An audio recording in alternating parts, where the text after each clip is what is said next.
Chapter 21 of the book of Acts, verses 15 to 26.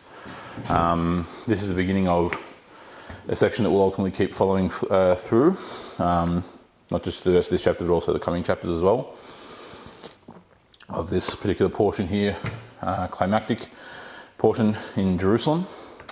And so there are things that we're going to be kind of covering today that'll have where it'll lay a foundation for future weeks, as well as inversely, there are things that will become more illuminated to us in the coming weeks, again, because this is a portion of the text. And so yes, both directions. It lays the foundation for a number of things, so there'll be some cross-pollination between what we're talking about today and what we're talking about in coming weeks, as well as some things which it may be a matter of me saying, and that will be, and we'll learn more about that in coming weeks, okay? Let's read the text and then we'll go from there. So, Acts chapter 21, verses 15 to 26. Now after these days we got ready and started on our way up to Jerusalem. And some of the disciples from Caesarea also came with us, taking us to Mnason of Cyprus, an early disciple with whom we were to lodge. And after we arrived in Jerusalem, the brothers welcomed us gladly. And the following day Paul went in with us to James, and all the elders were present. And after he had greeted them, he began to relate one by one the things which God did among the Gentiles, or the Greeks, through his ministry. When they heard it, they began to glorify God. And they said to him, "You see, brother, how many thousands there are among the Jews of those who have believed, and they are all zealous for the law. And they have been told about you, that you are teaching all the Jews who are among the Gentiles to forsake Moses, telling them not to circumcise their children or to walk according to the customs. What, then, is to be done? They will certainly hear that you have come. Therefore, do this that we tell you. We have 4 men who are under a vow. Take them and purify yourself along with them, and pay their expenses so that they may shave their heads. Then all will know that Then all will know that there is nothing to the things which they have been told about you, but that you yourself walk orderly, keeping the law. But concerning the Gentiles who have believed, we wrote, having decided that they should keep from meat sacrificed to idols, and from blood, and from what is strangled, and from sexual immorality. Then Paul took the men, and the next day, purifying himself along with them, went into the temple, giving notice of the completion of the days of purification, until the sacrifice was offered for each one of them. Let's pray. Blessed Lord, who caused all holy scriptures to be written for our learning, grant us so to hear them, to read them, to mark them, to learn them, and to inwardly digest them, in order that we may embrace and ever hold fast to the blessed hope in Jesus Christ. Amen. So there's some things here in this passage which we've come across before. Namely and specifically, there is a reference that St. James makes to the Council of Jerusalem from back in chapter 15 of the book of Acts. There are some references to things we've covered in the chapters that came afterwards, so kind of in the last 5 or 6 chapters or so, concerning the law and the Greeks and Romans and whatnot. And as I mentioned before the reading, there are things that are going to be relevant to the coming weeks, and then there are things which are going to be more illumined by the coming weeks. Okay, but on the surface, this seems like a somewhat novel exchange, I suppose. It's not. It may not seem terribly deep or profound. But nevertheless, like often in the case in the scriptures, lurking beneath the surface is actually some extremely, extremely important principles. And so I hope to do it justice. Let's begin in verse 15, because I mentioned verses 15 and 16 are kind of a bridge between what we saw last week and what we're now reading here. So in verse 15, now after these days we got ready and started on our way up to Jerusalem. Some of the disciples from Caesarea, as in Caesarea Maritima, the provincial capital of the province of Judea, also came with us, taking us to Mnason of Cyprus, an early disciple with whom we were to lodge.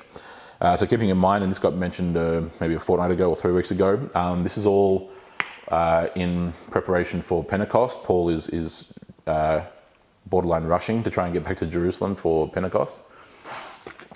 It's been this kind of tail end of this journey from Philippi over in Macedon, over in Greece, northern Greece, all the way across the Aegean, down the coast, everywhere else to Ephesus, to Miletus, etc.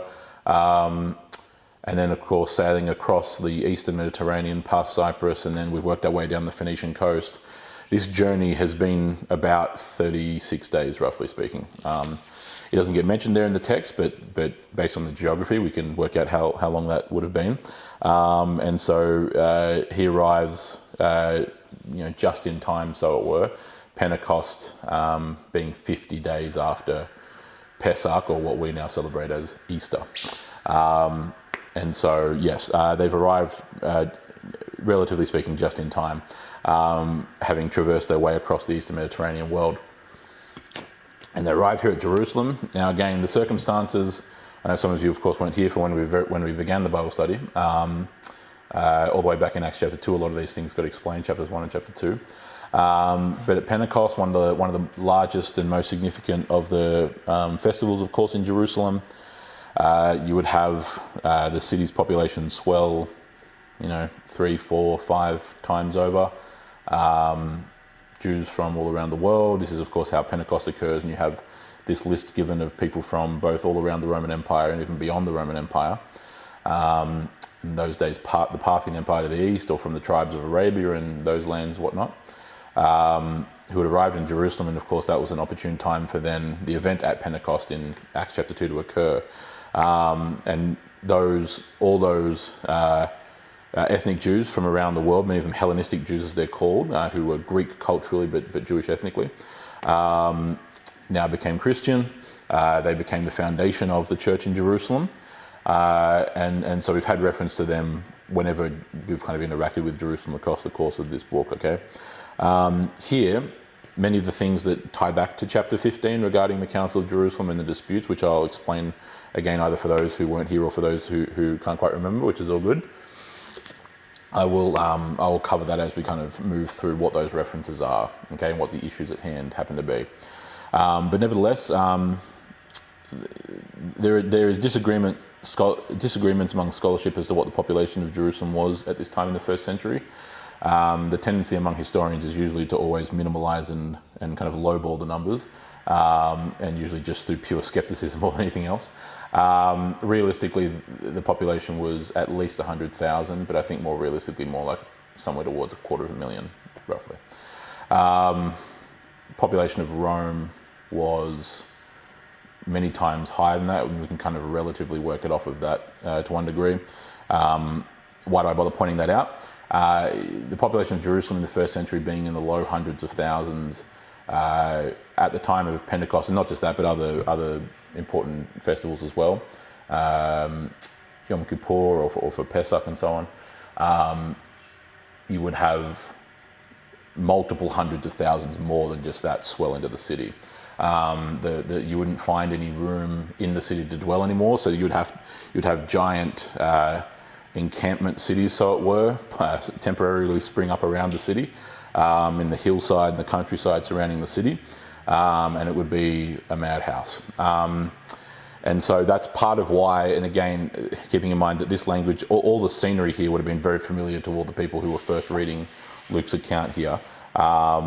So we kind of need to bridge the gaps a bit. The reason why they need to have, need to take lodge with this Nason of Cyprus is because they wouldn't have found lodging at any of the, what I'm just going to anachronistically call the hotels or the motels in Jerusalem, the public lodging places. Those would have been already booked out, and they would have been booked out quite literally months, if not a year in advance.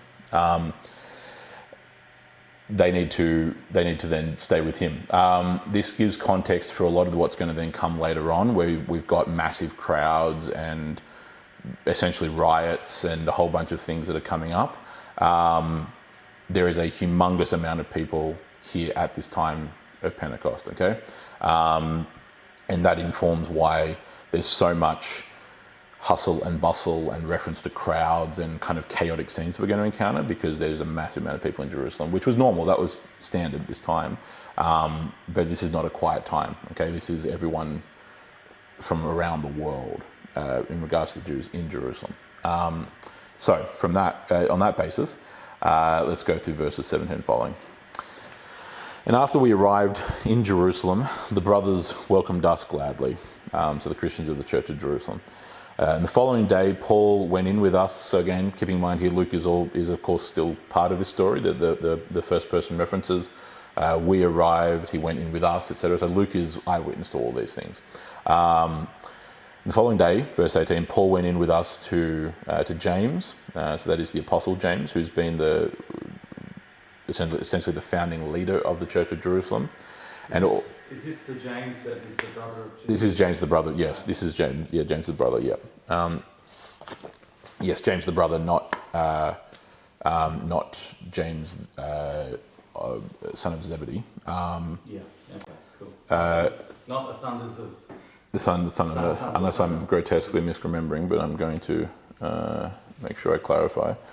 Because even in my head, sometimes I often get them confused. This should be James the brother, because off the top, I'm looking now, but off the top of my head, James the son of Zebedee ended up actually, he ends up getting martyred over in Hispania. But, yeah, my footnote only says, or Jacob. Well, Jacob and James are the same name ultimately. Yeah, that's what it only says that. James is a transliteration or a translation of the Hebrew name, and Jacob is the transliteration of the Roman translation of the name James. so James, the other James is still around at the moment, or is as in James, the son of Zebedee, James the Great? He would be he actually, at least according to other historical church sources, is probably passed away by this time. That's a broader historical question as to the ordering of things, because we have to kind of look at other historical sources beyond the Book of Acts. But nevertheless, he is eventually martyred, at least according to historical tradition in Hispania. But no, this is James the brother. The brother, yeah. And we've seen him before in Acts 15, obviously, where a number of the other apostles were also gathered, Peter among them and others. But one thing to point out here, though, as per verse 18, James is the only apostle mentioned here. Okay, and the reason why, again, we're kind of in the late 50s here, time-wise, late 50s AD. The other apostles have all dispersed and spread out into the world. By this time, either by this time or from this point toward kind of the end of the reign of Nero, which is still about a decade away. But anyway, at about this time, though, Matthew's already gone down to Ethiopia. Thomas has traversed across the Parthian Empire all the way over to India, the Indus Valley region. Andrew has moved up into kind of the southern Caucasus region, Armenia and Georgia and whatnot. Peter is almost certainly in Rome by this point, hence why he's not mentioned here. Okay. Because Peter was basically ministering at primarily Jerusalem, but also Antioch. Okay. That was, yeah. But he's not mentioned here. The fact that he's not mentioned here is kind of the by omission implication that he's already in Rome. Yeah. So nevertheless, James is the only apostle here at the church. Right. The others have all spread forth around to everywhere else by this point. Which is part and parcel of what's been said. Again, Christ references the gospel going forth to the ends of the earth and various other things. Sorry, Daniel. Can yes. you just say, so Thomas is in Ethiopia. Peter's obviously in Rome. Matthew in Ethiopia. Matthew's in Ethiopia. Yeah, Thomas travels across to what I'm just going to broadly call India. Not that it was called that at the time, but the region of India. Yep, the subcontinent. And the other apostles spread forth to other places. So John is in Ephesus, of course. You said someone was in the Caucasus. That was Andrew. Andrew's in the Caucasus. Yep, and certainly there, and elsewhere across Anatolia as well. He has influence. He kind of moves around a bit, but Peter to Rome. Paul, obviously, to spoil the rest of the book, ends up in Rome, but nevertheless, and yes, James, as in not this James, but James is in the brother of John the Beloved, son of Zebedee, over to Hispania, so modern day Spain, in other words, the Iberian Peninsula, etc., etc. And so other from there, Philip is in Asia Minor, so kind of around Ephesus and other places like where John is. And the rest of this I'd have to remind myself of, but nevertheless, yes. But yes, the apostles all spread around. That's a fairly widely established fact. So, James and the elders being present here is really the main point I'm making. One thing to point out too, and it's not the only time I point this out, but when we think of the Church of Jerusalem as it gets called, you have to keep in mind that it's not like here in our context at Katoomba Baptist Church, where the Church of Katoomba, there are a number of congregations in Katoomba, right? Just as here the Church of Jerusalem is the titular name for the church of that city, there are, probably dozens of congregations actually by this point. In terms of numbers, and again, this is a point that will be made in a verse or two's time, the population of Christians in Jerusalem is quite significant. Oh, really? Okay. Yeah. And so we'll cover that as we move through these verses, okay? But just keep that in mind in the back of the head. So when it's elders, it's not like, James and his 3 elders at the church. No, it's like we're talking like dozens and dozens of elders. I was just thinking like just a handful, No, this is going to no. No, I can understand why, but no, this is not. There are the Church of Jerusalem is the biggest church because it got started basically 25 years ago now. So it's had way more time than a lot of the other ones, which makes sense. But nevertheless, the population's not. It's not like there's like 50 people at the Church of Jerusalem. That's not at all the. So the Jews would have been going off their heads then with this sort of thing happening in Jerusalem. As in, so that's where we're up to one of those scenarios of this will be illuminated over the coming lessons. I realise that. I'm just thinking though that if the Jews were aware of just the number of Christians that were there, they'd be like. They are. Well, it informs what they then do to Paul. Okay. So yes, and informs part of what we're looking at here today, though, as well. So verse 19, and after he had greeted them, he began to relate one by one the things which God had done among the Gentiles, or the Greeks, in other words, the Romans, etc., through his ministry. So he gives a relatively detailed account of the journeys he's been taking through the land of the Greeks, the Hellenistic lands, Anatolia and Greece. Debrief and what he's done. A proverbial after-action report. Yep. And relaying that all to them, not only for the sake of information and for posterity's sake, but also for encouragement, for instruction, for learning lessons and whatnot, etc., etc. But part of it obviously is as an encouragement, and to lift their spirits. But he explains to them many of the things which, of course, obviously we've been reading of, probably just in more detail. If Luke were to write down every single last thing, this book would go on forever. So they would have got a more detailed account than what we've even gotten here. And so in verse 20, and when they heard it, they began glorifying God, and they said to him, as in them in this context, referring to James and the elders, you see, brother, how many thousands there are among the Jews of those who have believed, and they are all zealous for the law. So this is one of the indications of the size. This is does anyone, well, you'll either have thousands or tens of thousands. What readings do you have for the thousands? Many thousands, same thing. Yeah, thousands. Yeah. So this is it's not a major point, it's a minor point, but it's worth making anyway. So this is the Greek word myriades, or myriades, M-Y-R. It's where we get the English word myriad. So having a myriad of options, myriades, is where we get this word. And in a literal sense, it means 10,000, but it's never really used in a literal sense other than like specific literary contexts. It's used, for example, in I think it would be Revelation 4, maybe chapter 5, but I think the end of chapter 4 off memory, describing this scene that John sees in the heavenly temple where there are myriads and myriads and thousands. So in other words, tens of thousands of tens of thousands. He's using this way, the way in which this often got used in Greek to describe a big number of people.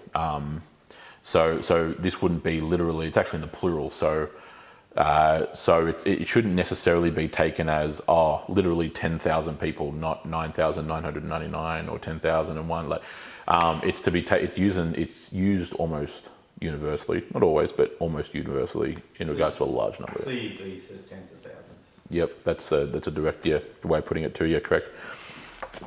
The point being is that this word wouldn't be used to describe a congregation of like 100 people. Okay, so you couldn't apply this word to our congregation, for example. Are they just? But they're talking about all the people who have converted to Christianity throughout all of Asia that Paul went through, aren't they? Not just Jerusalem. No, he's talking. No, this is here. No, I can see why you'd say that, but no, he's talking about specifically the Jews in Jerusalem. Oh, okay. Okay, so the quotation beginning in verse 20 is James and the elders speaking. Yeah. So you see, brother, how many thousands you see is in. He's talking about his congregation. He's talking about their congregation. Right. He's talking about the church of Jerusalem. I thought they were relating back to what Paul had done. No. He's talking about the church of Jerusalem. Okay. He makes reference elsewhere. The rest of this, because if you look, I'll read the full thing in context of verses 20 and 21. Mm-hmm. You see, brother, how many thousands there are, or tens of thousands there are, among the Jews who have believed, and they are all zealous for law, and they have been told about you that you are teaching all the Jews who are among the Gentiles to forsake Moses. So see the separation between these Jews and other Jews? Yeah. But you're doing this. Yeah. So he makes the reference in 21 to teaching all the Jews who are among the Gentiles has to be a different group of Jews other than the one being referenced in verse 20, right? So in other words, verse 20 is talking about the Jews in the church of Jerusalem. Yeah. Yeah. So there's a couple of things to point out. Church of Jerusalem is thousands and thousands of people. Maybe, probably even tens of thousands. There are historical sources like Josephus, who was a first century, not a Christian, but a first century Jew, ends up siding with initially sides with the Judeans in the Jewish-Roman War, which is about to come in a decade's time, but then switches sides and sides with the Romans. But he is a pretty valuable source for all things Jerusalem in the first century. Not universally, but certainly overwhelmingly. He seems to estimate off memory, and I need to go back and check exactly where this source comes from because it's been a while since I would have taught it in history classes. But he estimates that potentially around a third of Jerusalem ends up converting to Christianity by the time Jerusalem gets destroyed in AD 70. Okay. What that number looks like depends on how much we estimate the population of Jerusalem to be. He says it's in the hundreds of thousands. There are other sources as well. But nevertheless, it's entirely plausible that especially over the coming decade that the Church of Jerusalem is 10,000 or more people, even tens of thousands of Christians. This has to be after, though, when Peter and the other apostles met together to discuss how much of the law the Gentiles have to... Yeah, this is part... Yes, exactly. The Council of Jerusalem in AD 50 from 6 chapters ago now.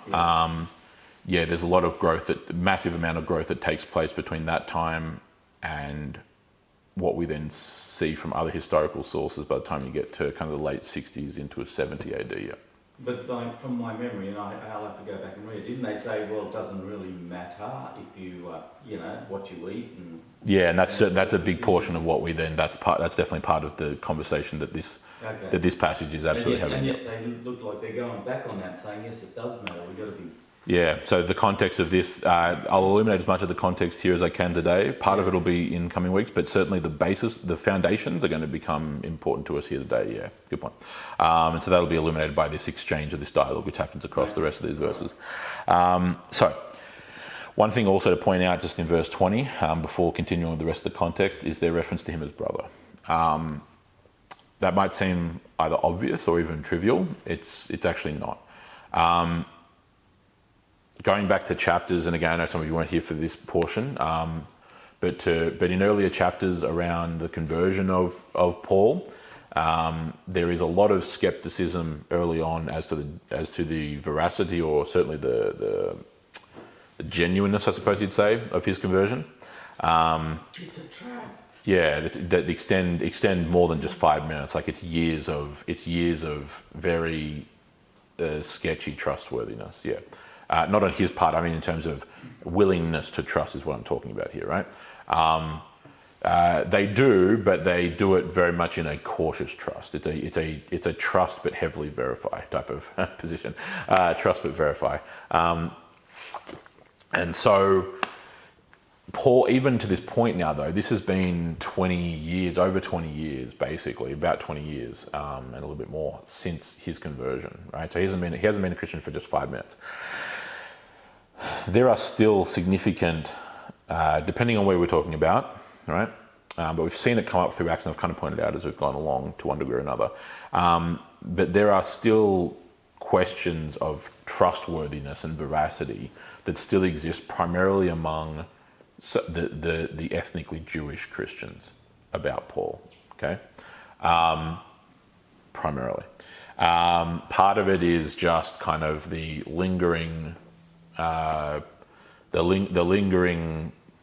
of quasi PTS, I suppose you could say, of having been hunted by this guy for years. Well, they would have known people probably that he put to death, possibly. Their own family. Yeah. Yeah. So there's partly good reason for it. Yep. Yeah, why do you say the ethnically ones rather than just the Jewish ones in Jerusalem, where that was his main base of function? It was, but it was more than just Jerusalem. So hence why when we see that scene at Damascus, for example, where his conversion takes place, the church at Jerusalem, not quite, the church at Damascus is basically goes into a panic when he walks in the door, right? So it's all still primarily, again, that's primarily, especially in Damascus, you're talking about, there are some Greeks, but it's mainly Jews and Syrians there. There'd be some Chaldeans, but mainly just Jews and Syrians. And so that kind of, he wasn't out hunting the Greeks is what I'm trying to get at, right?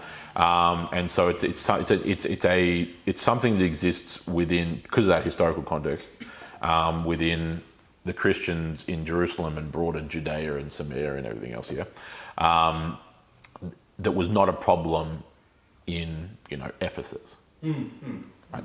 His problems in Ephesus, I'm just picking up this example, you could talk about anywhere in the Hellenistic world, but his problems elsewhere there were different. His problems over in the Greek world were the Jews, as in like not Christians, but the Jews, the Jews who had rejected Christ, who were hounding him for having turned his back on Judaism, essentially, as they perceived it. That was what the problems were there, and he didn't have problems among the Gentiles because the Gentiles were converting in droves. And so it's these kinds of, this is something which is a specific issue. Wouldn't only be able to say it's broader Judea, but here obviously in the Jerusalem context, yeah. Their reference to him as brother is something that's actually really, really important, right? James and the rulers of the church in Jerusalem, the other elders, are entirely accepting of him, okay? But what we're going to see through this passage and coming ones, but especially this passage, which is focused on the congregation itself, is there is still significant mistrust of Paul among the congregation. Not the leaders, but among the congregants, okay? That get illuminated here throughout the rest of this passage. And it's over specific issues that then are going to inform the coming weeks, okay? So we'll keep reading. But their reference to him as brother is proof positive of their acceptance of him. They wouldn't call him that. Okay. They would not refer to him in that kind of endearing term if it was just, oh, no, they stand against, they're not going to call him brother, right? That's a term, that's an explicit term of acceptance. They accept him, they care for him, and they accept him in the Christian religion. And by the way, it's not because Paul, it's only because of the pretext, because he's the guy running essentially death squads hunting Christians that then causes that mistrust. And contextually it's understandable, But it's not only that issue anymore. There's a series of other problems which now actually the congregation is at fault for, which we're going to see here. Okay. So, James and the elder speaking, verse 20. You see, brother, how many thousands there are among the Jews who have believed, and they are all zealous for the law. They're all passionate, okay, for the law of God. Not a problem in and of itself, except when it becomes imbalanced, as we're about to see here. Verse 21, and they have been told about you that you are teaching all the Jews who are among the Gentiles to forsake Moses, telling them not to circumcise their children, nor to walk according to the customs, what then is to be done. When they say they have been told, part of this is reading in context and reading in context of previous chapters and everything else. When they say they have been told, they don't mean we told them. They mean they've heard, basically. Okay?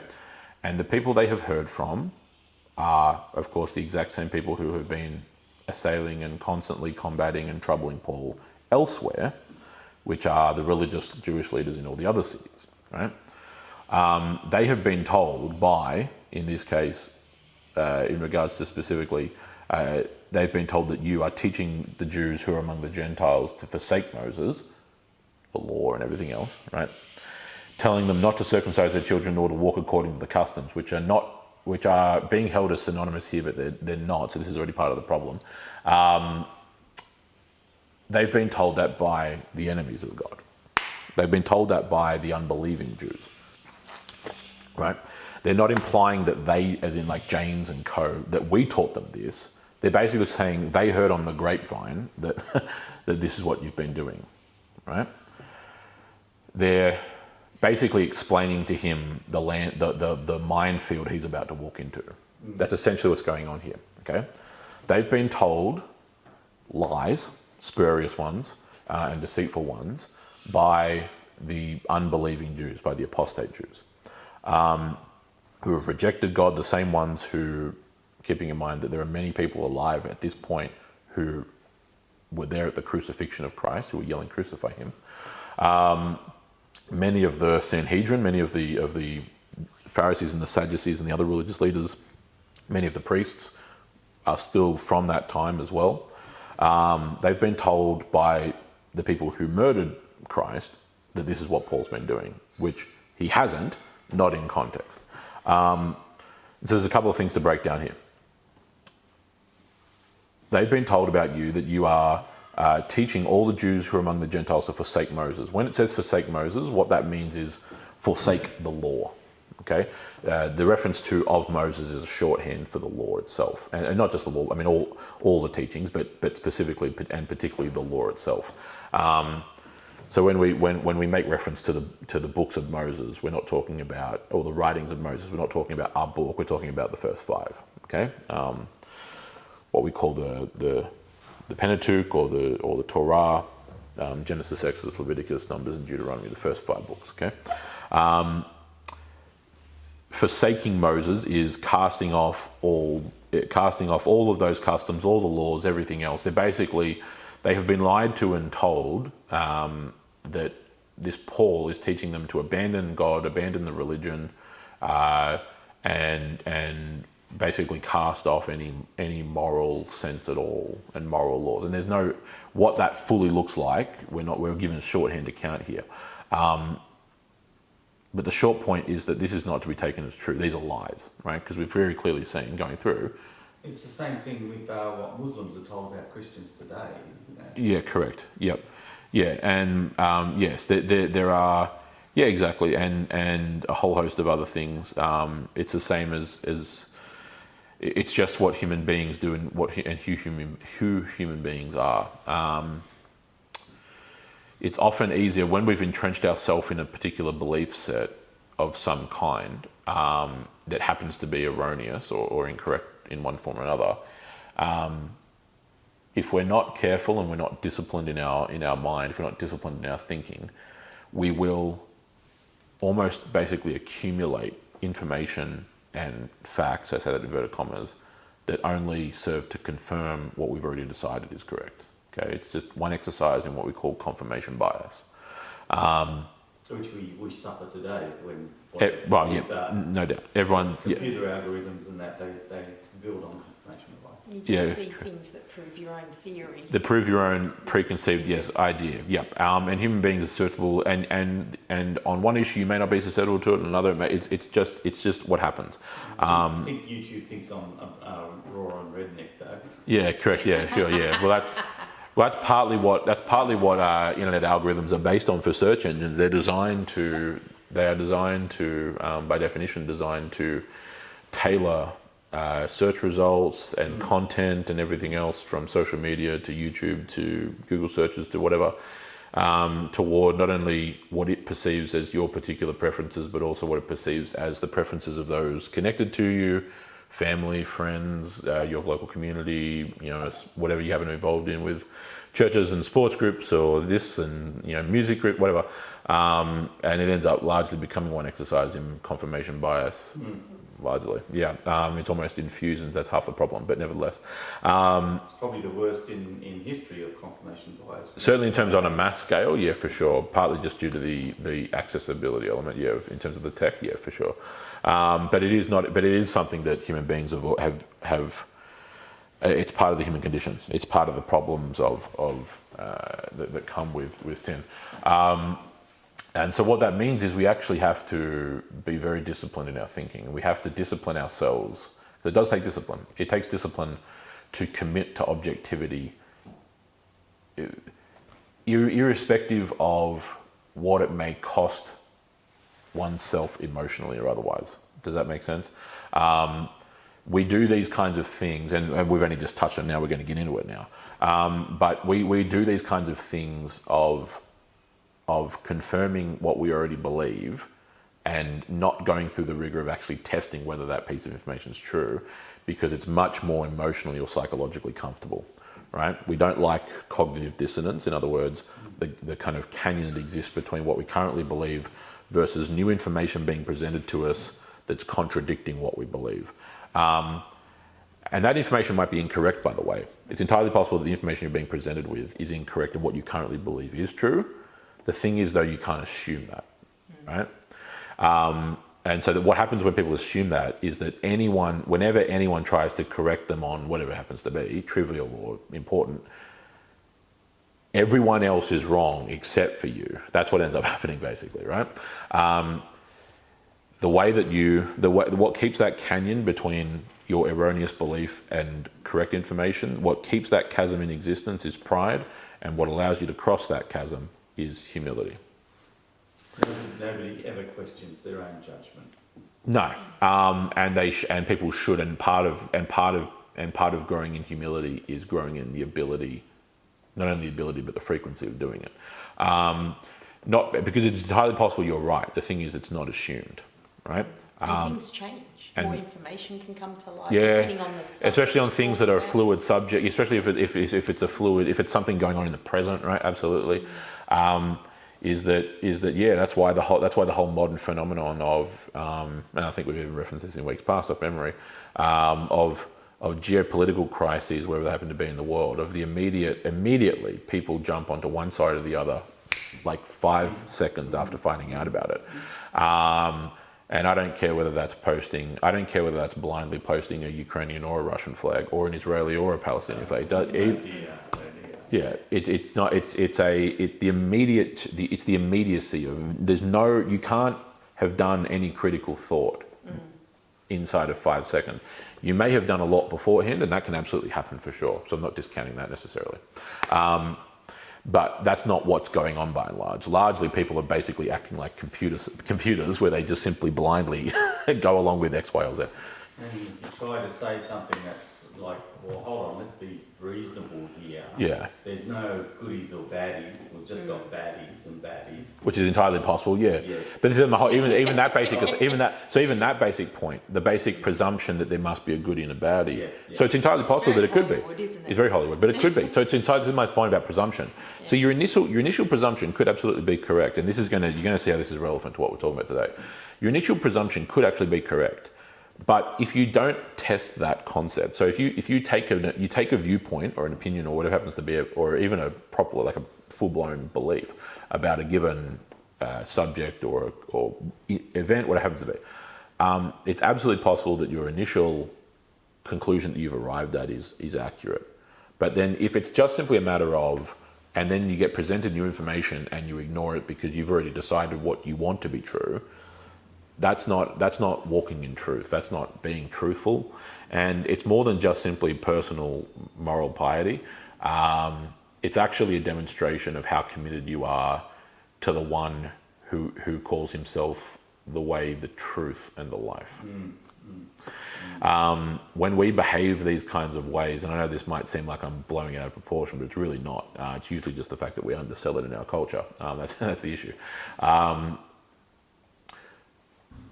When we don't place a very high premium on truth, we are actually bringing into disrepute the nature of God. Okay, God is truth, capital T. He's not a truth. He is not. He doesn't just merely simply set out what is true, although he does that, of course. He is truth and the very nature of it. And so what constitutes truth and falsehood can only be defined by the measure of his very own nature and actions and everything else that come forth from that. I tried saying that to a minister once and he said, no, you're wrong. What? Yeah.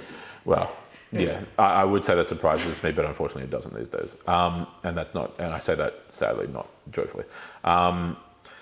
The way in which these things, so putting this in context, they've been told this by the enemies of the church. They've been told this by the enemies of Christ, that this is what Paul's been doing.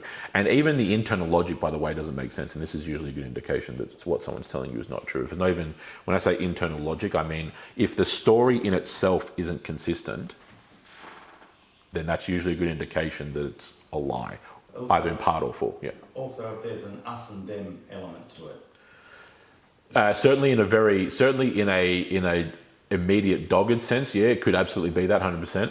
But then again, that's also part of the presumption. See, there could be an us and them, but also not be that. So assuming the blind part, yeah, exactly. It's falling back to a tribe. Oh, sure, I get you mean in that sense. Yes, sure. So, you know, Sure, especially in this context, sure, yeah. Yeah, because I've also tried to say, look, Christ never really had an us and them. He just accepted everybody where they were, as they were. Yeah, and called them to repent. Yeah. And called them to better change that. Yeah, absolutely. Yeah. And so what I mean by the internal logic is this, and mainly it's in verse 21. They've been told about you that you are teaching all the Jews who are among the Gentiles to forsake Moses. He hasn't been at all. But then it's the second clause of this verse that's more pertinent to the point I'm making about internal logic. Telling them not to circumcise their children, nor to walk according to the customs. Now, this is how I know that it's not James and the elders of the church, the leaders of the church of Jerusalem have been teaching this, but rather it's the apostate Jews who have been teaching this. James and these other elders and the other apostles as well, like Peter and everyone else, have already settled this issue of circumcision back in chapter 15. Okay, so explicitly, this was dealing with this heresy. It's come before, but I'll refresh. It's dealing with a heresy which for a while now we've referred to in English as the Judaizing heresy, or the Judaizers. It was a big problem in the Church of Galatia, and it's basically the foundational impetus for why Paul writes the letter of Galatians. Sorry, Daniel, can you say that again? I'm sorry. Which part? Sorry. What term did you use? So Judaizers, Judaizer, Judaizer, or Judaizers. So yeah, that's just generally the phrase we refer to it. It, along with Gnosticism, are the two earliest heresies that kind of end up popping up. Does sound like a catalytic reaction, though. Judaizing, I suppose, in one sense, yeah, I can see it, man. Good point. I've been Judaized. Yes, in one sense, yeah. Yeah, it sounds like ionized in one sense. Yeah. The basic premise, and there's greater depth to it, but I'm trying to not redo the entire lesson on Acts 15. There were ethnically Jewish Christians, mainly in the Church of Jerusalem, but also elsewhere. Antioch as well was a big problem. It was up there in Antioch too, who were not just simply teaching, but demanding basically that the Greek converts into the church had to undergo a whole host of the Mosaic rituals, circumcision, temple cleansing, etc., etc., etc., and that they then had to, in order to become a Christian, right, and that they then had to uphold all of the ceremonial laws. Okay, so not the moral. The moral laws is assumed, right? So the 10 Commandments and everything else that flows forth from those 10 commands from a moral perspective, that was never in question. The question has been about the ceremonial customs. So in other words, basically what gets written in the book of Leviticus. Not exclusively, but largely. Believe in Jesus and... Yeah, so it's believe in Jesus and it's more than just simply believe in Jesus. It's basically, not that they would phrase it this way, I suppose, but, well, we don't know because we don't have writings on them. But I suppose in one sense you could phrase it as basically them teaching and demanding essentially that the Greeks become Jews first in order to become Christians. It's almost like you become a Christian by first doing these Jewish things first, right? And it wasn't a minor issue at all. Apart from Acts 15, where the apostles condemn it as heresy very bluntly, the book of Galatians tells you how much of an issue this actually is. Because we're reading it, and especially we're reading it 2,000 years later, we're reading it on a piece of paper. Sometimes, unless you routinely read novels, people's ability to understand inflection or emotion in literary works can vary. Depends on their experience with books, I suppose. Especially in an age where we watch movies and television shows. But in the book of Galatians, the one thing which is clear to people who kind of have a bit more of a feel for how to read between the lines, almost in terms of the emotion and the sentimentality and the inflection of the text, the prevailing emotion other than love and compassion and devotion that Paul is expressing in the book of Galatians is nothing but absolutely blood-curdling anger. For real, and that gets missed a lot of the time because people don't place the book in context. The book of Galatians is being written in basically in the year that follows the Council of Jerusalem, essentially, more or less. It's not long after that council. Basically, the letter of Galatians, so the letter to the Galatians, is Paul reporting on the results and the findings of that council and spreading it into the Greek Hellenistic communities of Anatolia. That's functionally what it is. It's obviously more complex than that, but at a basic level, that's what it is. And he is angry, really angry in that letter. Righteously, like not angry because of pride. He's angry because of what these heretics are demanding of Greeks who have been Christian for 5 minutes, right? Essentially. And he goes so far as to basically, I'm paraphrasing here, but he basically says it would be better if they're so concerned with the Greeks circumcising themselves, it'd be better if they bled out while circumcising their own selves. Right? He basically uses a phrase similar to what Jesus uses in regards to those who pervert the innocence of children. It would be better that you tie a millstone, in other words, a giant rock around your neck and toss yourself into the ocean. Right? The nice hippie Jesus, who was a socialist that we all love to portray him as, telling people it would be better off if you killed yourself rather than pervert the youth of the innocence of the youth. He was going into hyperbole when Jesus said that, though?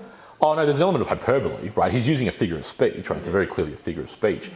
But the point he's making is that, well, there's many points he's making, but one of the primary points he's making is to the seriousness of corrupting children physically, psychologically, emotionally, spiritually, whatever, right? In the whole, and the death of those who perpetrate that, who would even think of perpetrating that, is a more just. We were talking about the fate of pedophiles in prison. I mean, that seriousness is still taken to this day. Yeah, exactly. And partly and the sad irony, unfortunately, is the fact that when that happens, that's more justice than what the justice system is actually administrating to that person. Because again, much like with the death penalty, much like with murder, the scriptures have no other view other than that being the appropriate standard of justice for people who would ever do that to a child. So in like sense, this is the Apostle Paul in the context of Galatians I'm talking about, in a very similar kind of setting though. In that case, the Judaizing heretics perverting the spiritual innocence of Greeks who were brand new to the faith. So Paul very much views himself as a father to those people, and rightfully so. In fact, he calls himself that literally, I think either to the Thessalonians or the Corinthians. I can't remember which one. But to one of those groups, he refers to himself as a father in the faith to them, right? It's why ministers, depending on different denominational traditions, their ministers are referred to as father, right? And that's not a problem at all, because there's that fatherly element in which the person who leads the congregation spiritually and who administers the sacraments and everything else. It doesn't quite work here when you've got a 20-something-year-old, but nevertheless. Point being, Paul very much viewed himself in a fatherly context to them, and so in the context of Galatians, the churches of Galatia as a region, he sees this, and rightfully so, he saw this and sees this as an assault on those who are kind of like sons and daughters to him in the faith. It's genuine father. That's why he's so angry. It's a fatherly care, just like God is angered when his people are abused and oppressed, or when wickedness dwells in the land. All these kinds of things. It's a righteous anger. And to finish on this point, so we can return to this. People in the modern era, in my experience, all too often look upon that anger with either confusion or even shock as to God being angry about X, Y, and Z having happened, or Paul being angry and even calling them, in, again using a hyperbolic figure of speech, but saying it'd be better if you castrated yourself and bled to death in the process than pervert the Christians there. Blah blah blah. And we view that as like with shock or something. No, the problem is we don't hate evil enough. That's the problem. That's the problem. The problem is that we are so used to compromising with evil now, and placating it and everything else. Which, speaking of compromise and placation, we're going to see that in the rest of this text. We're so used to that we've become desensitized to it almost. We've become desensitized to it. The problem is I kind of made this point when we covered the second commandment in regards to idolatry, at least in passing I did, off memory. That our problem is that we actually don't hate idolatry enough. That's the problem, even in ourselves. We don't hate evil enough. And growing in righteousness and holiness is also, apart from or alongside of love, compassion, all those things, which are all accurate, all true. Part of growing in truth and in righteousness and holiness is growing in our hatred for evil. The more like God we become, in terms of being conformed in the image of Christ, the more we're going to hate evil like Christ. Right? The same kind of hate for evil that results in him flipping tables and beating guys with a cat o' nine tails, with a whip, for having basically prostituted the temple for commercial and capitalistic gain. Right? That's not a peaceful event that Jesus undergoes there. He gets violent, and rightfully so, right? Because grave injustice and immorality was taking place in, of all places, the temple. And by the way, in a very similar context to what this is, right? That instance of Jesus flipping tables and whipping people out of the temple court, out of the court of the Gentiles, was in the outer court, what's called the court of the Gentiles, right? And the whole part of that architecture of the temple, this kind of tripartite architecture of the inner sanctum, or the Holy of Holies, the holy court, I'm just using paraphrase, and the court of the Gentiles, or the court of the nations it was otherwise called, right? Triple structure, tripartite, in other words, that's what I mean by that, reminiscent of the Trinity, right? Everything else that was to be revealed through the New Testament. But the whole purpose of that was prophetically foreshadowing in the architecture the inclusion of all the nations, that it was never only ever going to be about just the Jews, or the Israelites in other words, but they were merely the mechanism by which the Messiah would come. And as God said to Abraham, through you, including mainly your descendant Jesus, all the nations of earth shall be blessed. right? But here now, by the time of the first century, they're now putting up stalls selling basically religious items and trinkets to those who have come from around the nations so that they can make profit off of it. They're fleecing them for monetary gain. So they've turned this portion, this outer court of the temple, the court of the nations, which is meant to be symbolizing ultimately the kingdom of God, the gospel going forth to the nations, and they've now turned it into as he says, a den of thieves, right? They've now turned it into a commercial avenue to fleece money from people, from the nations, completely perverting it, which is exactly what's going on here with the Judaizing heresy.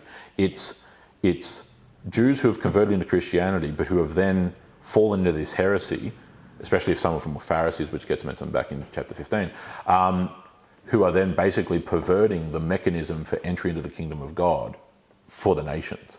It's actually the same philosophy that caused Jesus to flip tables and beat people with a whip. It's not a minor issue at all. It's an extremely serious one. But the internal lie and the internal logic is faulty. Telling them not to circumcise their children nor to walk according to their customs. Well, yeah, no, he taught them not to circumcise their children because that was, again, going all the way back to Abraham and Isaac, obviously, that itself served a particular old covenantal purpose that was then fulfilled in, through, and by the bloodshed by Christ and the piercing of his flesh, etc., etc., etc. And so now you're baptized, you're cleansed in the water, you're washed, the Spirit of God, you are baptized in the Spirit. That's what primarily the water baptism is about, right? It's connected to that, all those kind of things. Paul goes into this in Colossians chapter 2, for example, verse 11 and following, basically. And elsewhere as well. Peter does too. Peter, uses that and explains that the flood of Noah and Moses and the Israelites going through the Red Sea was them being baptized, and all that was foreshadowing the new covenant, which serves not to destroy the old covenant, but as the completion, the fulfillment of it. It's like the capstone of the covenant, so it were. An important principle as to why I'm explaining this verse this way is that the erroneous understanding, which at times pops up in our day, is that the new covenant we use this term does away, or it ends the old, and this is the new. I understand why people are saying that. It's sloppy language. It's lazy, or just not quite hitting the mark. The new covenant doesn't do away with the Abrahamic promises; it fulfills them. That's the whole point, right? The new covenant in Christ, coming 2,000 years ago and counting now for us, was the fulfillment of what's been promised to Abraham. Through you, all the nations of the earth shall be blessed, and they have been increasingly and growingly now for 2,000 years, as the kingdom of God, the kingdom of heaven, depending if you use Luke's words or Matthew's words, the same thing, they're synonyms, has been spreading forth throughout all the world to the point where now it's on every continent on the earth. All that is the fulfillment of what was promised to Abraham. Okay, and so circumcision served its place and purpose for reasons that are outlined throughout the Old Testament, from Genesis onward. But nowhere does he tell them not to walk according to the customs. Nowhere does he tell Jews or Gentiles, but in this case the ethnic Jew, the Jewish Christians, the ethnically Jewish Christians. Nowhere does he tell them to abandon their culture, to abandon their customs, to abandon their heritage. There are things that have been fulfilled that need to change, like sacrifice and everything else, which is a problem we're going to get to by the time we get to the end of the passage. But nowhere does he tell them, "Oh no, we don't celebrate any of these festivals anymore." Right? How can he? One second. Sorry. How can he be here at Pentecost and coming for Pentecost if he's actually been teaching people to abandon all their customs?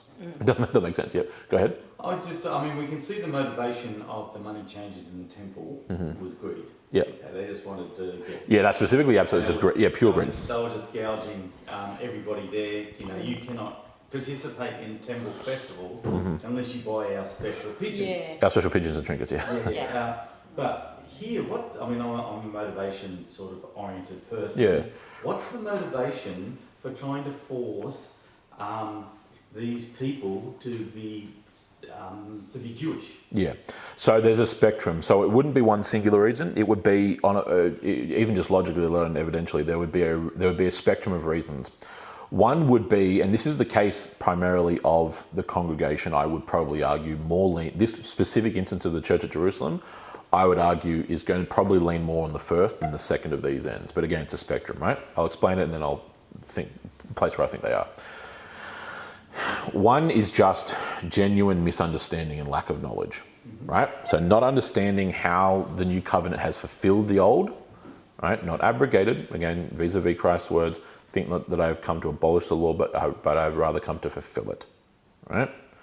That's why when we go through the Ten Commandments, that's not done away with, that's all still relevant, but the New Testament illuminates what parts of the law have been fulfilled in, through, and by Christ, which ultimately technically is all of it, because by the way, even though we are to strive to uphold the law of God because it is good and it is righteous, it's not for salvation, it's because we've been saved that we do it out of love and obedience to God, right? So the entire impetus for why, right? Whereas they're doing this for salvation. That's the whole issue here. Anyway, so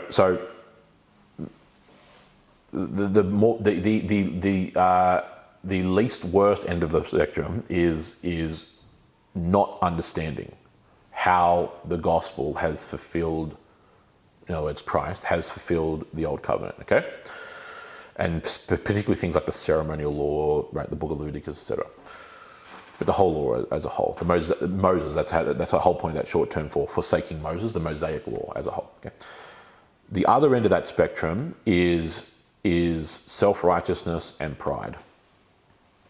Of we are the people of God, not these. Not these Goyim Greeks, right? That's the other end of the spectrum. The other end of the spectrum is a two-tiered system where we, and I'm speaking on kind of on there, where we, the Jew, we're the chosen ones, and these Greeks are lucky to get a foot in the door, right? We're the Jews are the prime. We're the promised, we're the chosen ones, yes. Whereas a failure to understand that the term chosen, and that's that whole term elect, and there's a whole host of theology behind that term that gets used, and he brings it up in Romans, in the book of Romans, for example, chapters 9 and 10, everything else. Much more complex theological discussion. But point being here is that term of elect or chosen ones is absolutely biblical. It's a question of who fits those parameters. And the question is, the question was always the same in the Old Testament as it is in the New. It's what people commonly misunderstand. At the end of the day, ultimately, temporally and contextually, there's one answer. But ultimately, from the big picture perspective, as the New Testament goes on to consistently explain, all those whose faith is in the Messiah are the chosen ones, are the chosen people, to use that terminology. Okay, the ones who are in Abraham and who are considered Abraham's descendants, this is what he explains in Galatians chapter 3, for example, are all those who are in Christ. In other words, who have been joined to Christ, right? Saved from the bondage, all that kind of language used. Bondage to sin, to slavery, to darkness, to death, etc., have been redeemed by Christ, are now joined in allegiance to Christ. Okay, the climax of that entire book of Galatians is really in the end of chapter 3, kind of verse 28, and surrounds. There is neither in Christ. There is neither Jew nor Greek. There is neither slave nor master. There is neither male nor female. But you are all one in Christ. You are all heirs, and therefore heirs according, so the seed of Abraham, so in other words, the descendants of Abraham, heirs according to the promise. Not that those categories don't exist, because there is still your ethnicity is not something inherently wrong. It's part of the design of God, and it's not part of the fall either. So there being Jews and Greeks and Romans and Celts and et cetera, whatever else you want to talk about, all those ethnicities are fine. You don't stop being your ethnic group or your race or whatever term you want to use there. You don't stop being male or female. You don't stop being a master or a slave, and that's the whole impetus behind the letter to Philemon that we get later on in the New Testament, etc. The categories still exist, but we're united in the kingdom of God. Okay, that's the entire point that gets brought out there. And that those who are in Christ, they're, more importantly here in this context here, they are the descendants of Abraham. They're the ones who are the heirs of the promises made to Abraham.